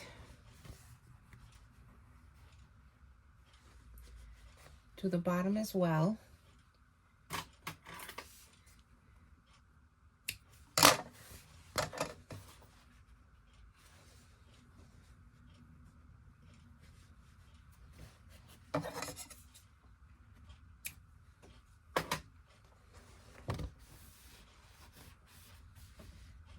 So here's my notch right there. So we're going to place this 2 inches down from the center notch. Let me just find my center. Do not cut this piece. Okay, do not cut it. Do not put a notch in it. Don't do anything. Just pinch so you can find your center. Okay. Because this is going to be seen, so you don't want that any notches or markings to be exposed. Just getting one of my rulers.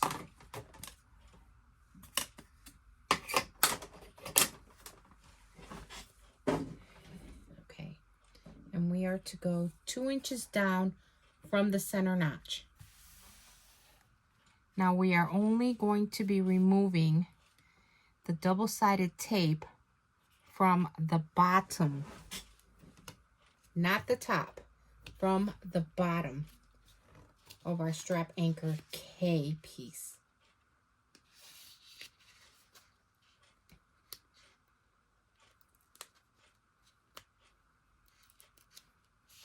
Let's see if I can.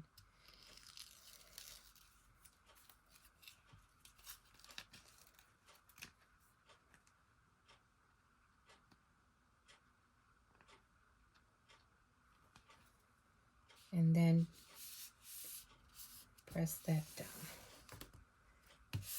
Okay, so that's centered. Just want to make sure.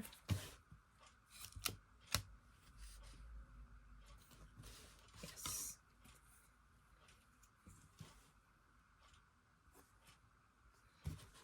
Okay.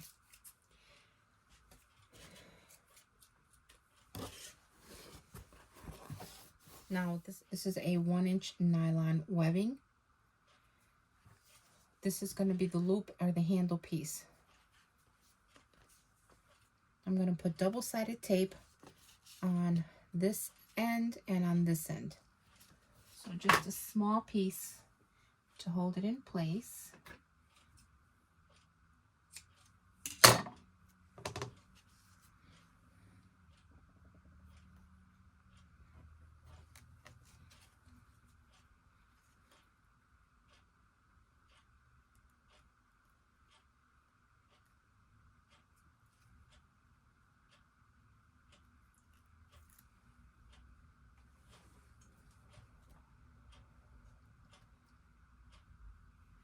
Just burn that edge again.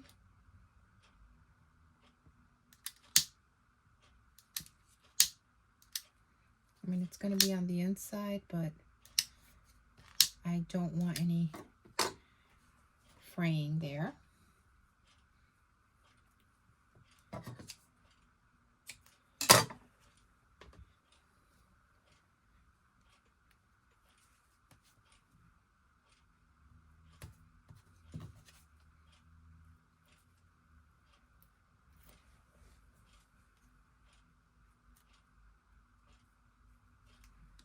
Okay, so I'm going to follow my center marking, and I'm going to put one on this side and one on the other side of the marking, and the pattern will tell you how far to space it apart and how far down to go from the top.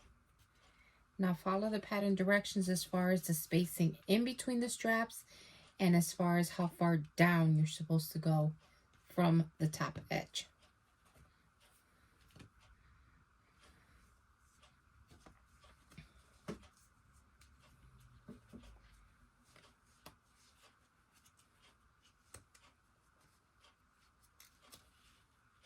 Okay.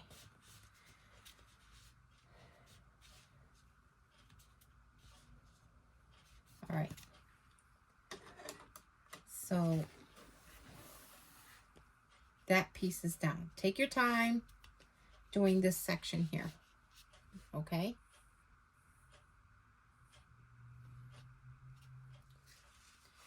Now on these two straps, we need to cut them at an angle on either side so that they sit nicely on your back. In the pattern, it tells you how far to mark it and where to cut.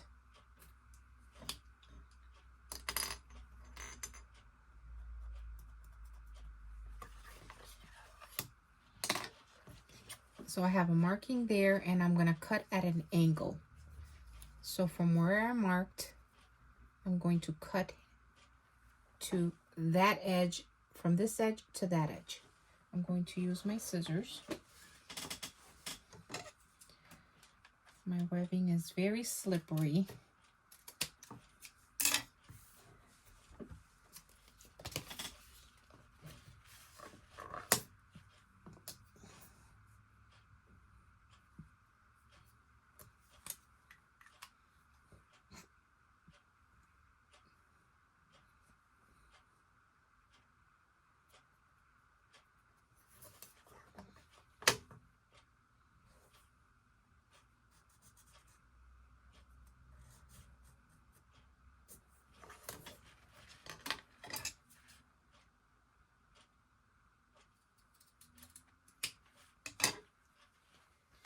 I'm going to add double-sided tape here just to keep this flat.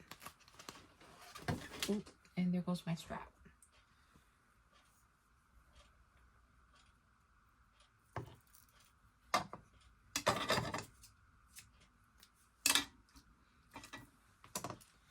My straps are very slippery. I just want to keep them flat, laying flat.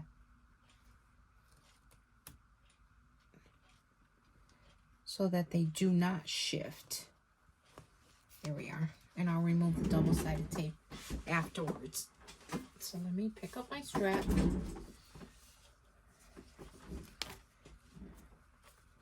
This is my angled piece. And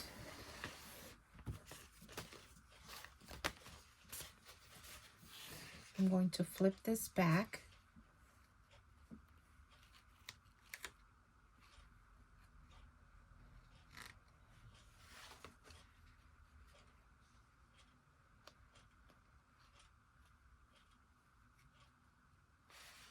So I think what I'm going to do is put it in the center, put the point to the center, maybe a 1/2 inch up from the bottom line, a 1/2 inch up from the bottom of your strap. I'm going to bring this corner to the center and press that down. My double-sided tape is there. Let me remove the backing on this one.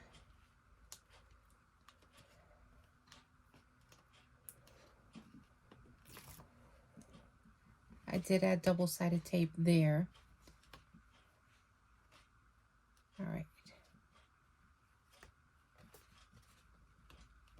So that's all set.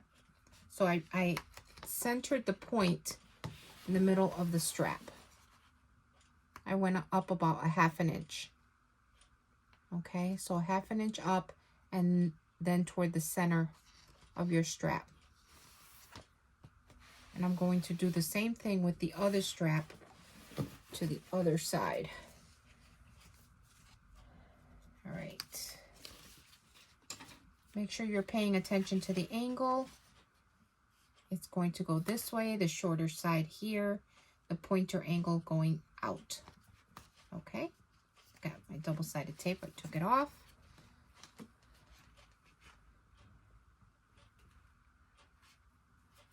I'm going to angle it out. Go by the center. Angle it out. And I think that's fine. I have about a finger's width there. So let's just press that down. And I think that looks great. Okay. Let me roll up my straps and pin them because they really are in the way. I'm going to clip them together just to get them out of the way.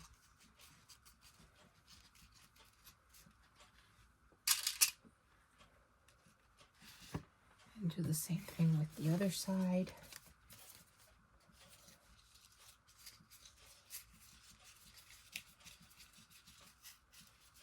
Webbing is very slippery, so this is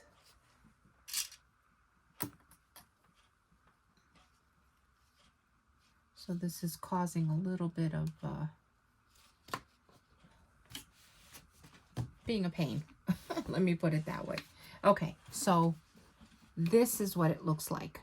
All right, let me show you one more time. Let me peel it back so you can see what I did.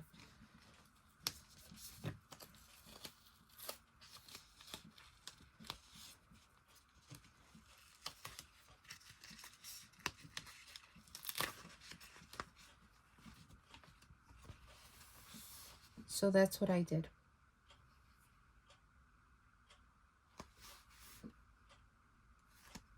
So I went a ½ inch up and I put it toward the center of this strap. And the same thing with the other side. I have double-sided tape there holding the center down, double-sided tape behind there, double-sided tape here and up top.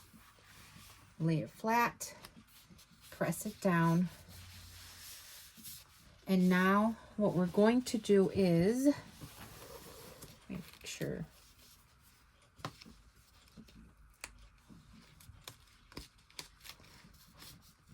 Let's take one more look at this strap.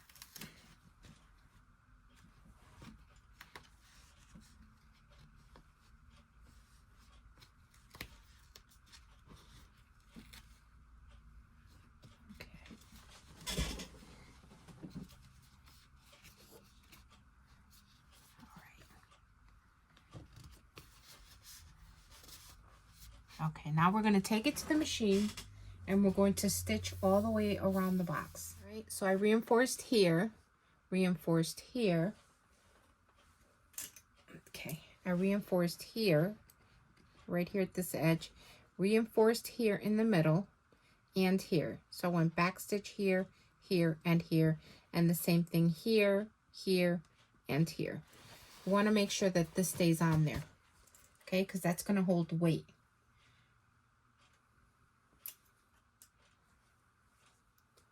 Now the next thing we're going to do is, let me put this to the side first, just for a second.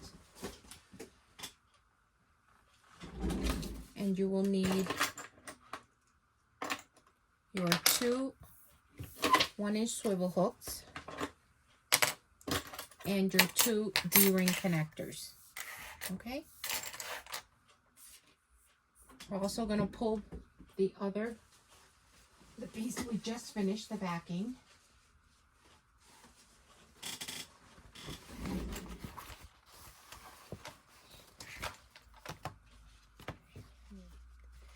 Now, when you do this part, bring your strap forward, okay? Bring your strap forward. And we're going to slip in our strap adjuster. This side I cut straight, didn't need an angle. We're going to go up the top, down the bottom. So this is what it's going to look like. All right, strap is down. You're going to slip it through. You're going to grab your swivel hook, your 1-inch swivel hook, slip it through. So this is what it looks like right now. Now we're going to go back up the center. So let's give ourselves some slack here. Okay. Back up the center. Back down the other side of the metal adjuster. Okay, so we went through it twice. Now I'm going to fold this under, probably about a 1/2 inch or so, and then I'm going to sew that in place. Okay, so it's going to be stitched to itself, this side of it, not the side that adjusts, this side. Okay, I'm going to pin that in place or clip it in place and then stitch it.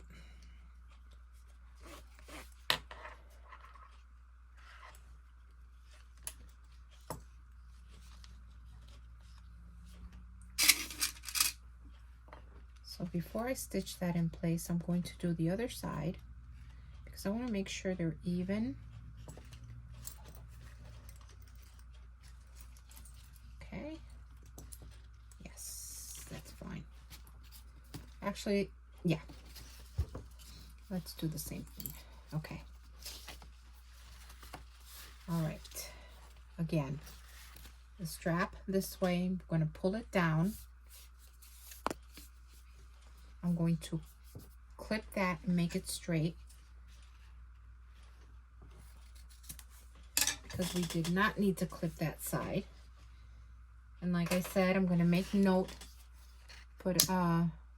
make note of that when I edit the video. Okay, let me just double check. Yes. I'm going to grab my strap adjuster, over the top, back down, grab my 1-inch swivel hook, feed it through, go back underneath. Let me give myself some slack here. Bring this piece up.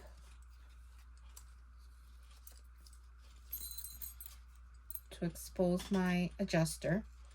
Go back up on this side, back down. Then I'm going to fold this up about a 1/2 inch and then sew it to this side of the strap. Okay. Measure them both so that you know you're folding under the same amount and that they are the same size.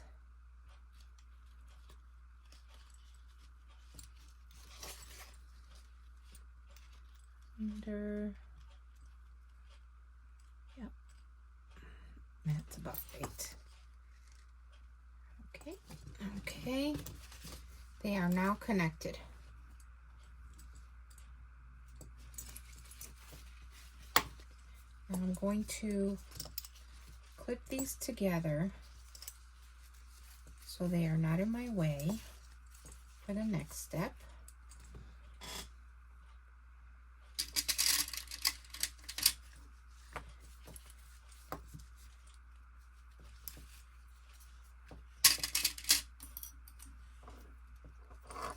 We're going to grab our other panel piece, the one with the hole in this, the one with the hole in the center.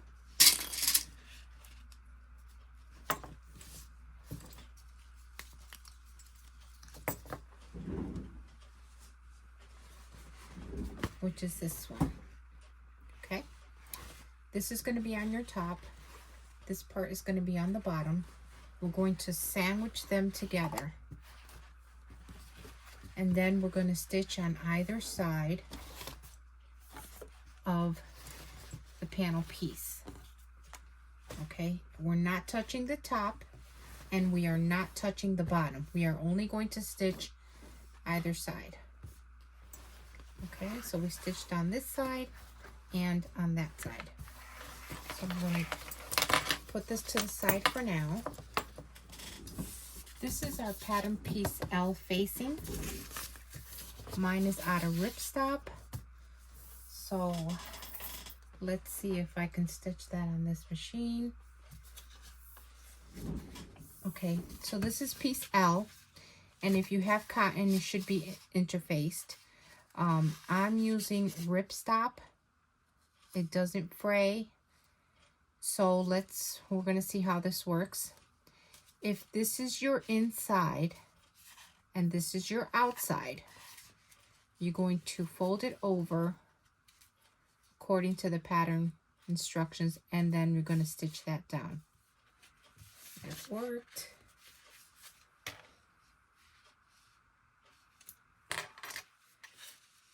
Okay. Sure did. Okay. So I folded it and I stitched it. I'm going to repeat on the other side. Now after that's done, now we're going to fold it onto itself.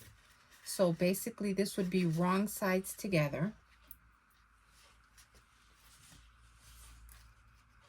Okay, so we're going to say that this is my outside piece. So you stick the wrong sides together, and then we're going to stitch down that side of the raw edge. Okay.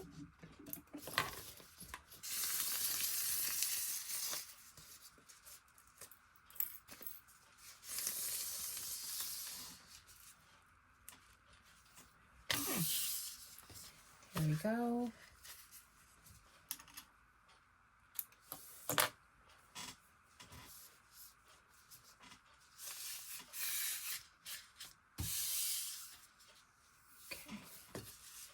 So it did gather a bit because of the ripstop, but like I said, I'm not going to worry about it, because since this is where the casing is going, this is the casing, so this is where the drawstring is going to be, you're going to end up gathering it up anyway. So find your center point.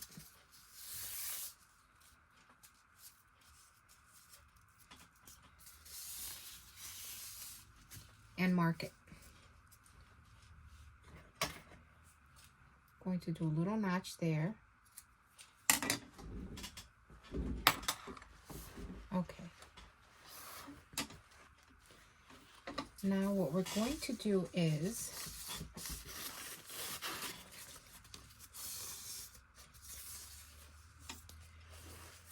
we're going to take our centerpiece. First, let's turn this inside out, so that we can see the right side of our fabric panel.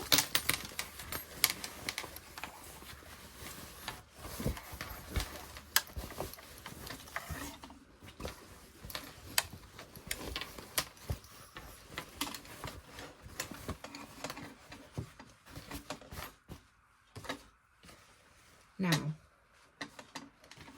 we're going to be working with the top.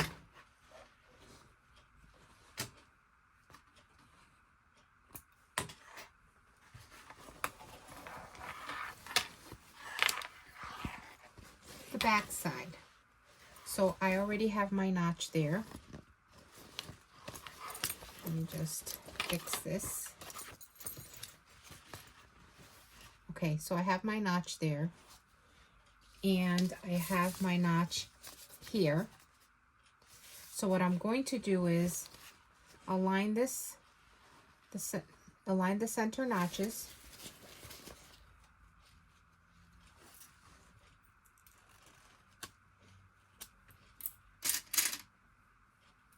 this works better.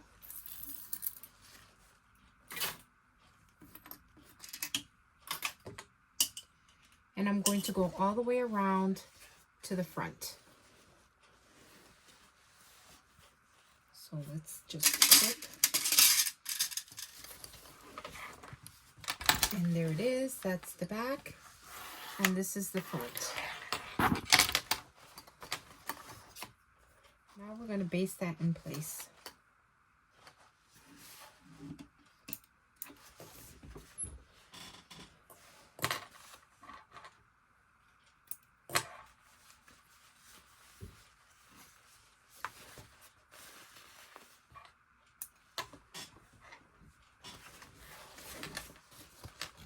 Okay.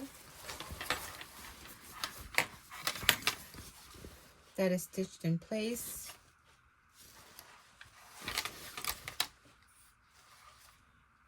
Now we're going to flip it back.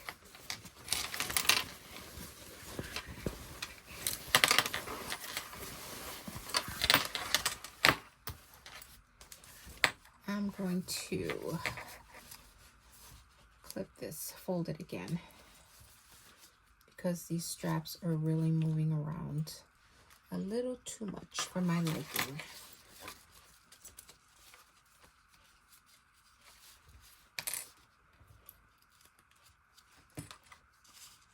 Here we are. Okay.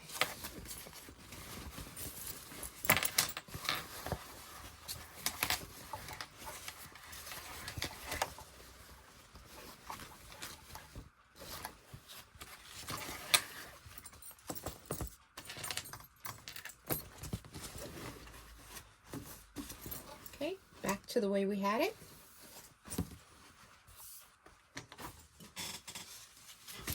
Now my lining piece is Ripstop. So if you have regular fabric, the right sides together. We are going to stitch on either side of the long piece. So we're going to have it this way.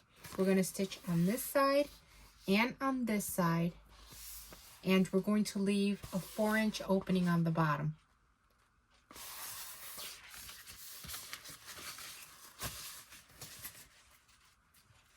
I'm going to take this to my domestic machine. I'm going to stitch this on my domestic. I'll be right back. So as you can see, I was able to do this on the domestic. So I stitched down the right side, the left side on the bottom, and I left about 4-inch opening on the bottom. So now we're done with the inside lining piece for now. So I'm going to put this aside, and I'm going to grab our outer piece and our bag portion. Okay. Now, the bag is sitting up this way. You have the front, the inside. Now I'm going to take the bag, flip it around, and this is the top of the back piece, and then we have the back with the connectors, triangle connectors. Okay, to this portion, we're going to take our lining. It's still inside out, okay? The right sides are still touching. We're going to open this up on the bottom, lift it, and insert it over the bag, just like that. Then we're going to pin in place, or clip in place. So I'm going to take my notch, and I'm going to line it up to the notch up here. So I moved you again. Okay. So I'm going to start clipping this in place. Let's, well, the bottom notch is easier because I can see the bottom notch. All right, so on the bottom, this is going to be like this. I'm going to clip the bottom first because I could see the notch here and here.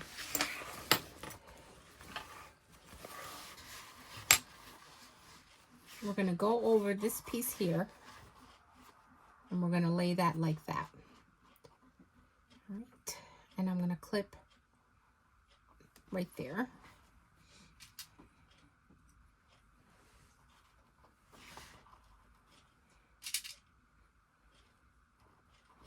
Okay. Now I'm going to line up the top notch with the top piece.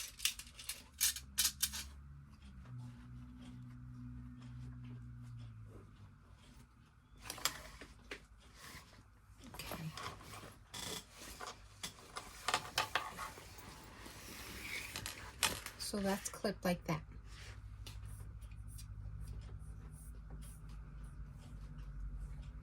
So I'm going to baste it right now to keep it in place. Increase my stitch length. And I'm going to start basting. I'll try bringing you around so you can see what I'm doing. Right? Yeah.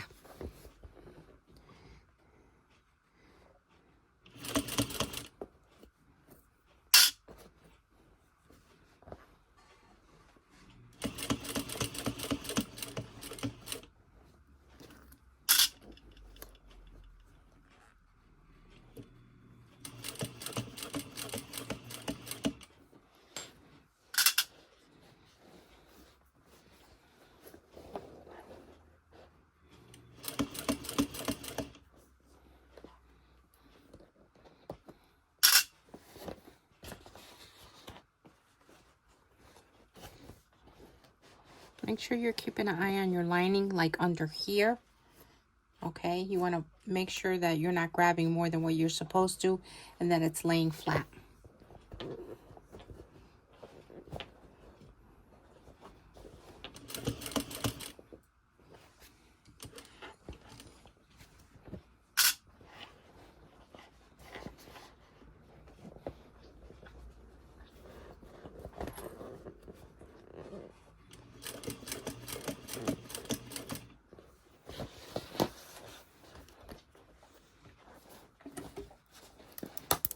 Oop,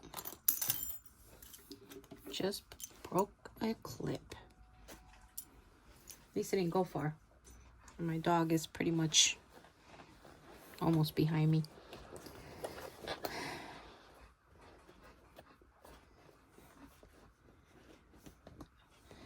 Okay.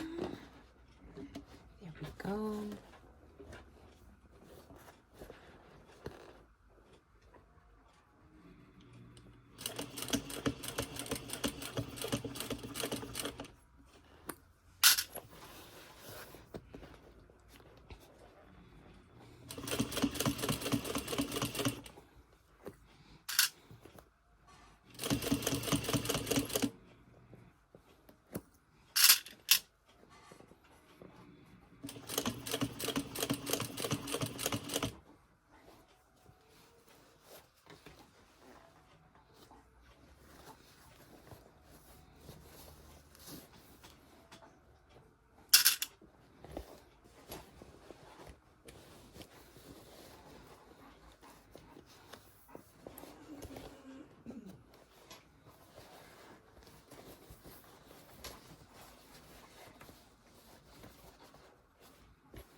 lining is slipping. I'm gonna make sure it's in place.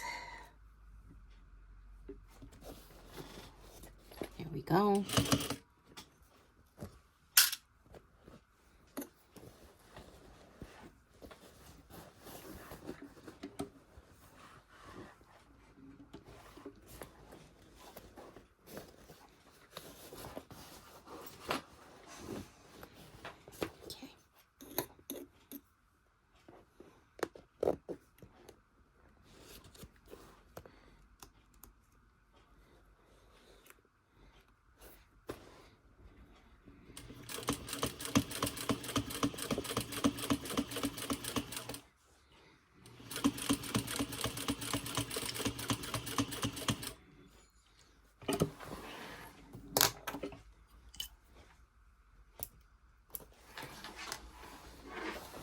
Okay, and not too bad. I didn't catch it here. The lighting is really bad. Let's see if I can flip this over. Nope. So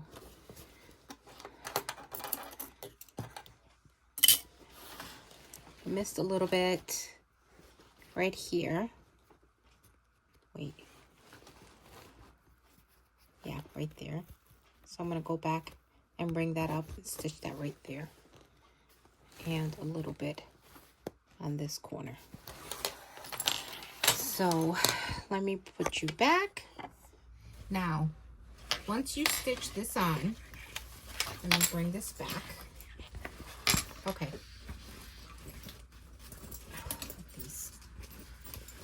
Put these straps inside because they're moving around a little bit too much.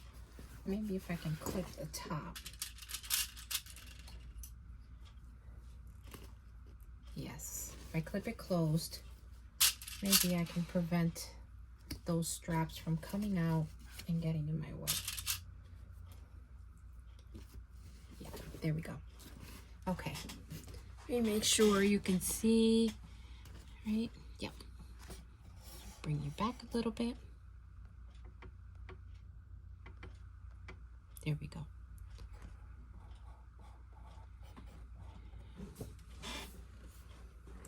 All right, so now that this is basted on, we're gonna flip this back, okay? So right now it's at an M, and we're gonna flip this back. So I'm gonna turn it upside down. The bottom opening is what gets clipped here on the outside. Okay, so let me show you that again. I basted this down, okay? I clipped this so that my straps won't get in the way, okay? So the top is clipped, that's basted on. We're gonna take this bottom portion and flip it back. So that's the bottom. So you're gonna see the Decoville Heavy on the bottom. And we're going to clip the bottom of the lining onto this portion here. Okay, so the zipper is going to be flipped back. Make sure that your triangle D-rings go back. And we're going to stitch this in place. So let me clip everything. Find my center marks. Hopefully that wasn't too confusing. My zipper's down.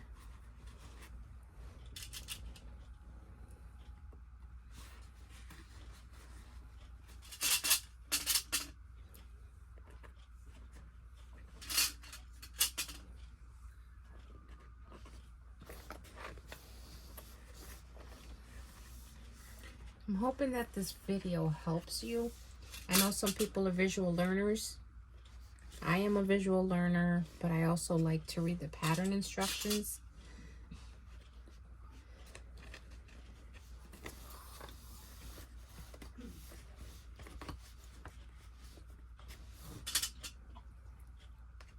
And most of the time, I print the pattern and I write my own notes on there. So if I do, you know, whenever I do the bag again, I know if there was any changes or if there was something that I really need to pay closer attention to, you know, I have my notes already written on there.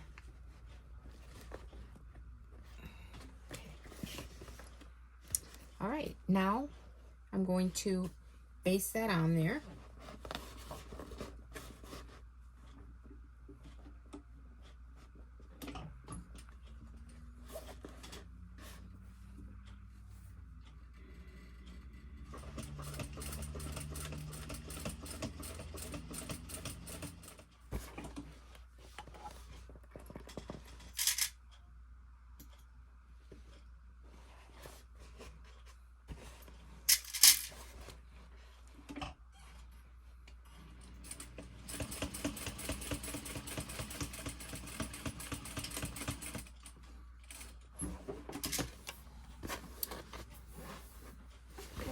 The bottom is stitched in place, so now we have pretty much a complete bag.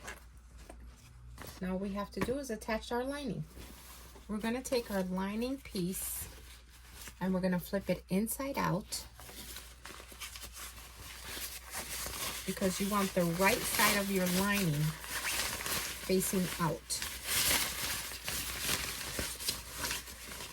So my right side is out. Now what you want to do is right side touching right side. Since it's not a directional fabric, I have no print, I'm just going to shove it right inside.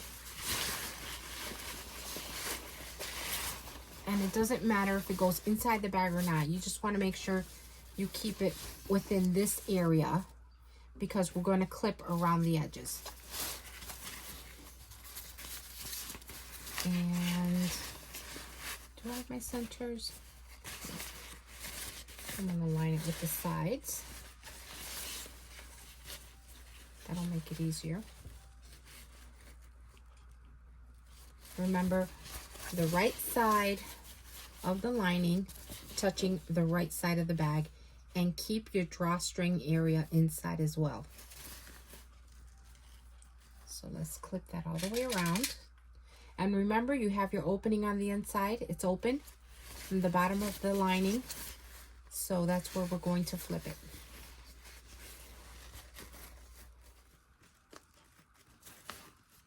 Okay. So the lining's on the inside.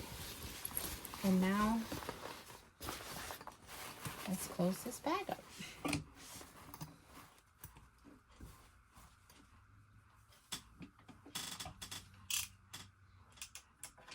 I'm going to use my regular seam allowance.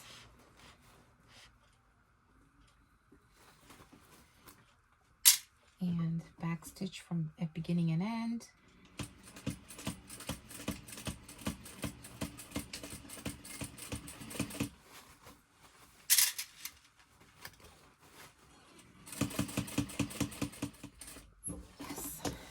Is closed.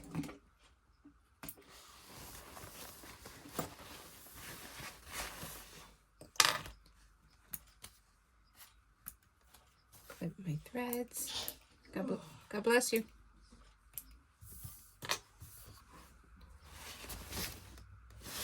Okay. All right, what I should have done first was baste this. Put the binding on, but I ended up putting the lining in first. Now I'm getting really excited. So I'm going to attach the binding to the bottom portion and, well, the bottom portion and the back. And then I'm going to close up my lining because I want to flip this inside out. I can't do it unless I bind the bag. So I should have plenty of binding left.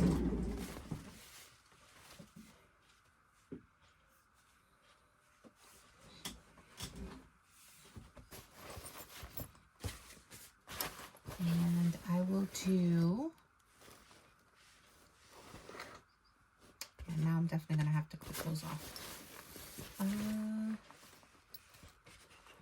And let's do the bottom of the bag.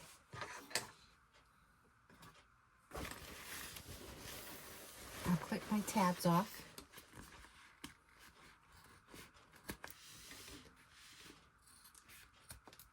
And then I will bind it. Attach the binding.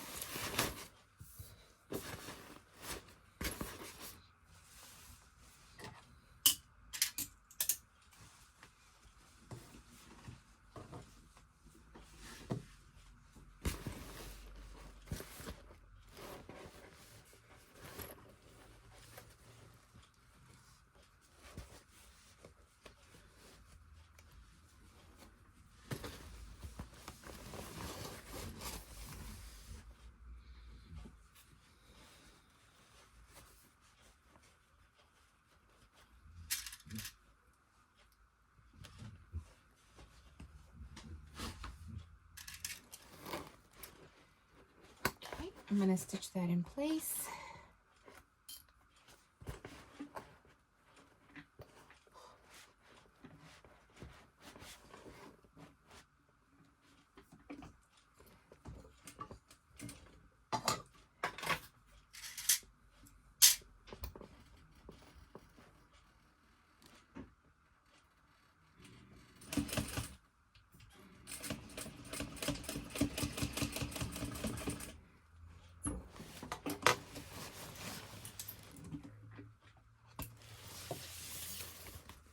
And now I'm going to flip this over and stitch that in place.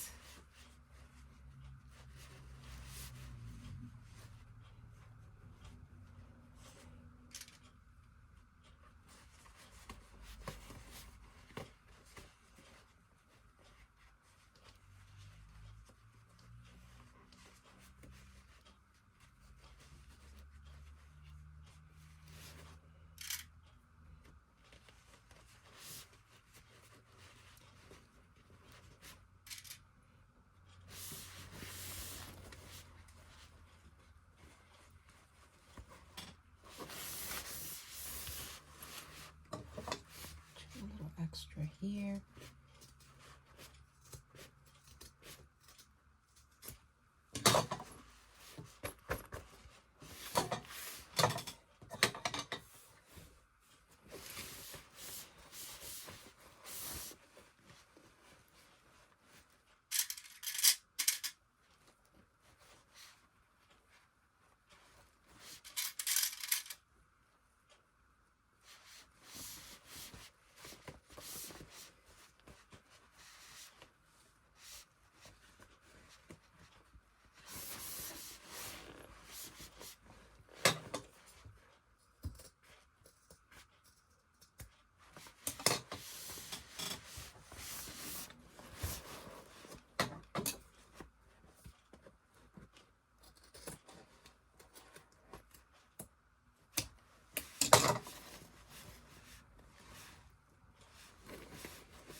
I'm definitely going to delete this part out.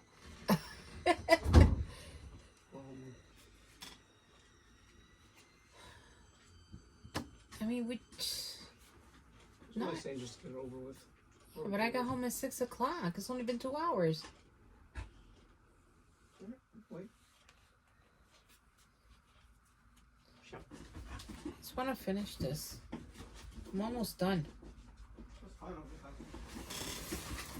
The clothes maybe needs to go in the dryer.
And it's done.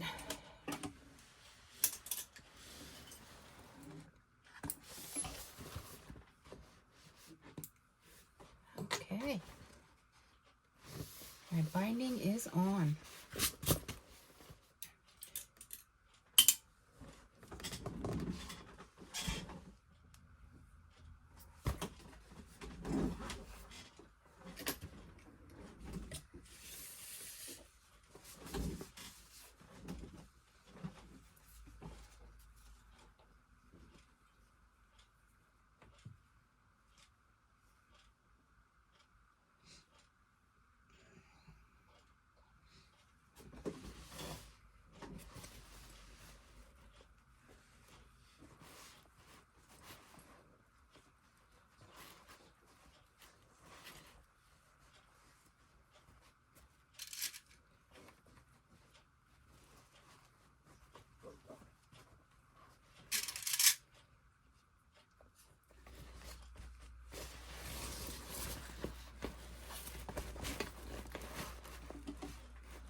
Okay, let's stitch that one down.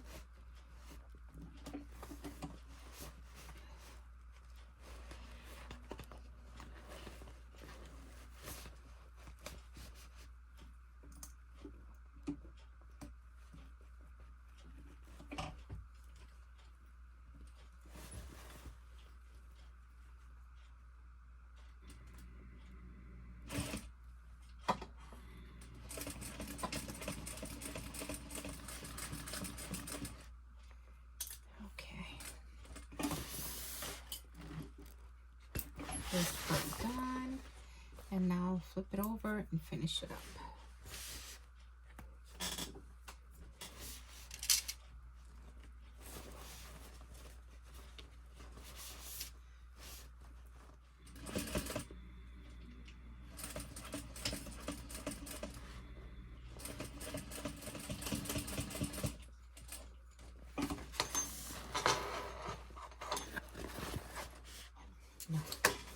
Okay. Now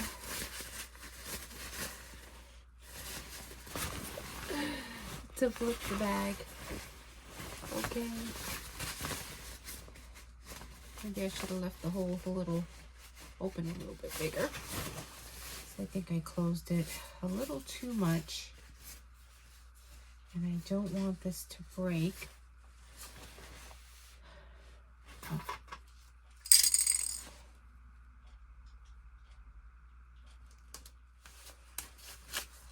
Because I think I closed it a little too much. Because if I can barely get my hand inside. Okay. All right.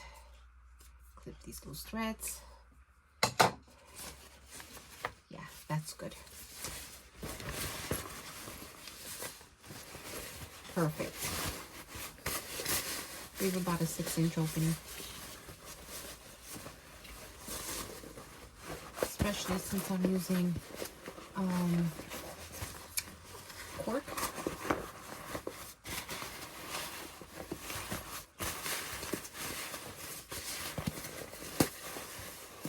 There we go. Much easier. Much easier.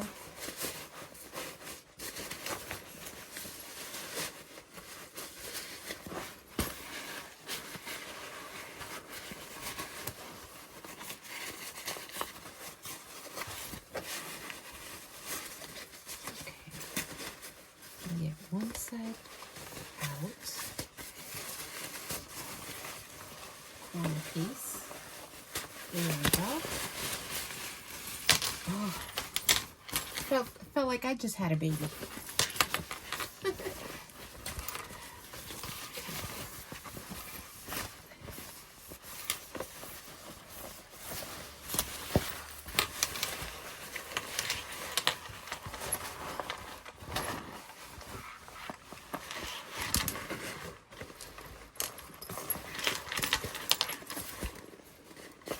There's the cork. Everything looks good. I'm excited. Yeah. Yes. The binding looks great.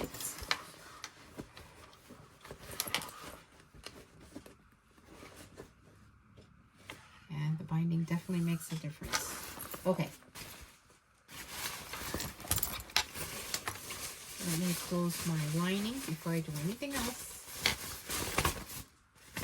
And I'm going to do this on my domestic machine.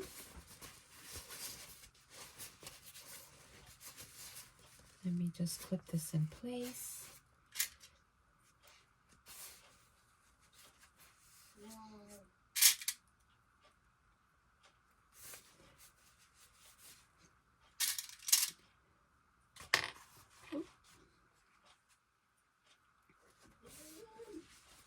Yes.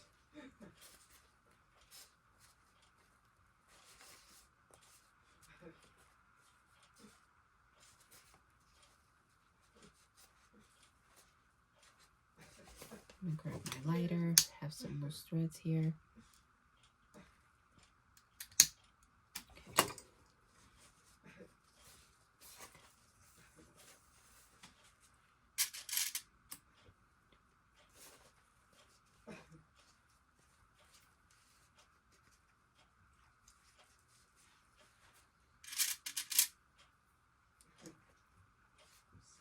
Okay, I'm gonna stitch this on my domestic. I'll be right back. Okay, close up my edge. I'm going to stuff the lining in.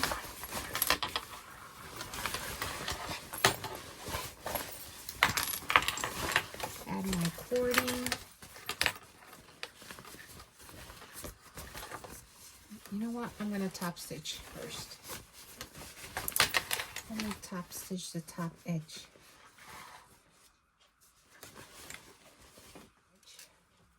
I'm going to just put a clip here and make sure you push down as you go. So we're just going to top stitch this edge.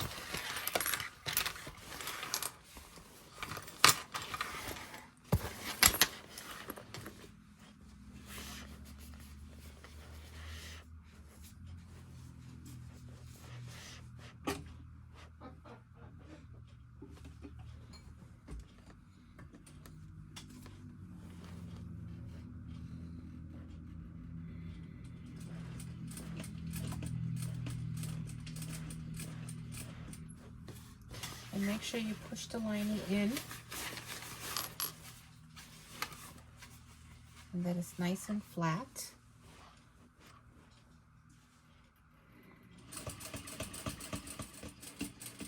And it's done. Last stitch. Yes. Oh, I'm excited. Okay.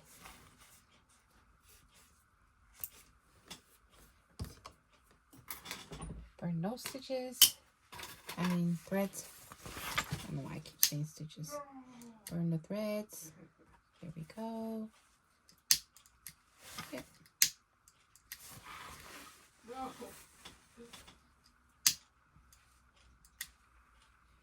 Okay. Now, grab my cording. She's so cute.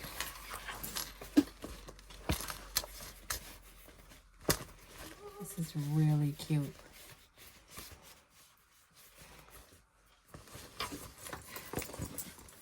All right, let me grab the cording because I'm just going to sit there and I'm going to be admiring the bag. I melted the edges. So now I'm going to grab a safety pin. Biggest one I have. I'm going to stitch it, poke it through my thread or through my cording and feed it through. I know I have one of those plastic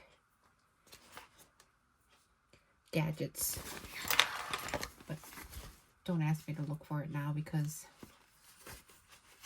yeah, I'm too excited to get this done, so I'm not going to bother looking for it. And there it is. So cute.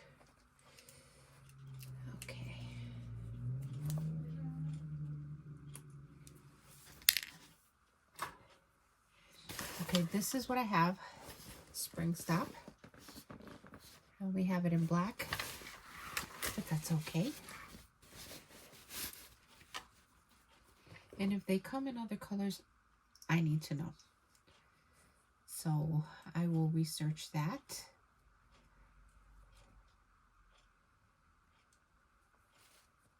There's one. Okay. My spring stop is there.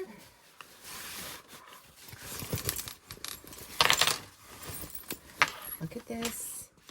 Okay. All right. Let's close this bag up. Okay. Now that I know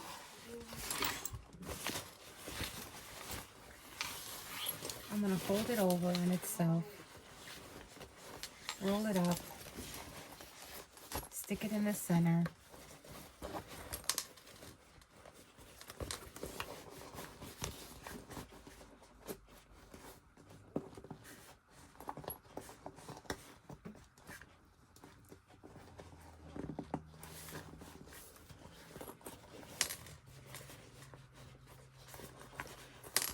Maybe I should close this first.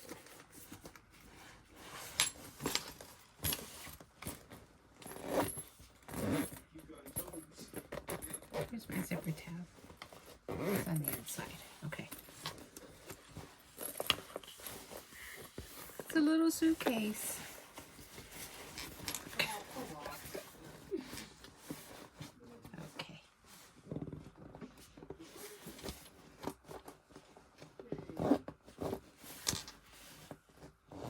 There we go.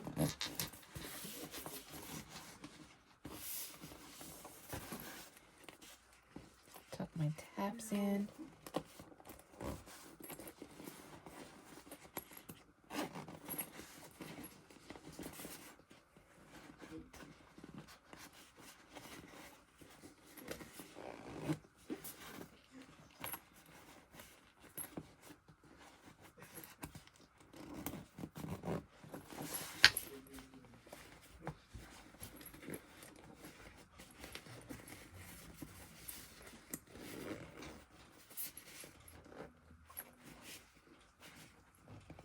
And there we are.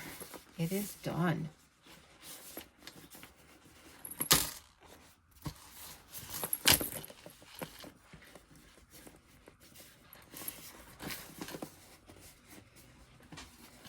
definitely cork was a little harder to sew with.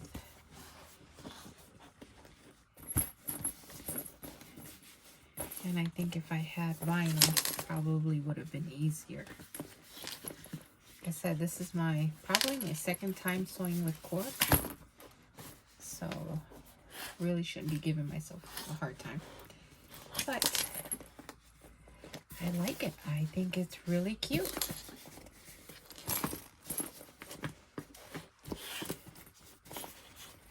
Okay. Let me grab my straps.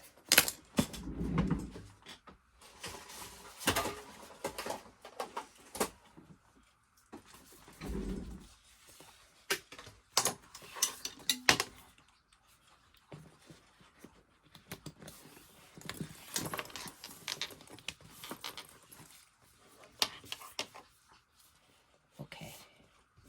Yeah, look at the tabs. They're so cute. I'm glad I did the rivets instead of stitching it down.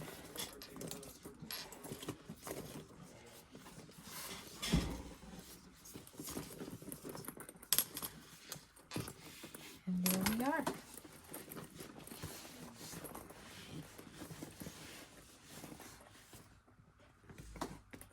Angela Crossbody.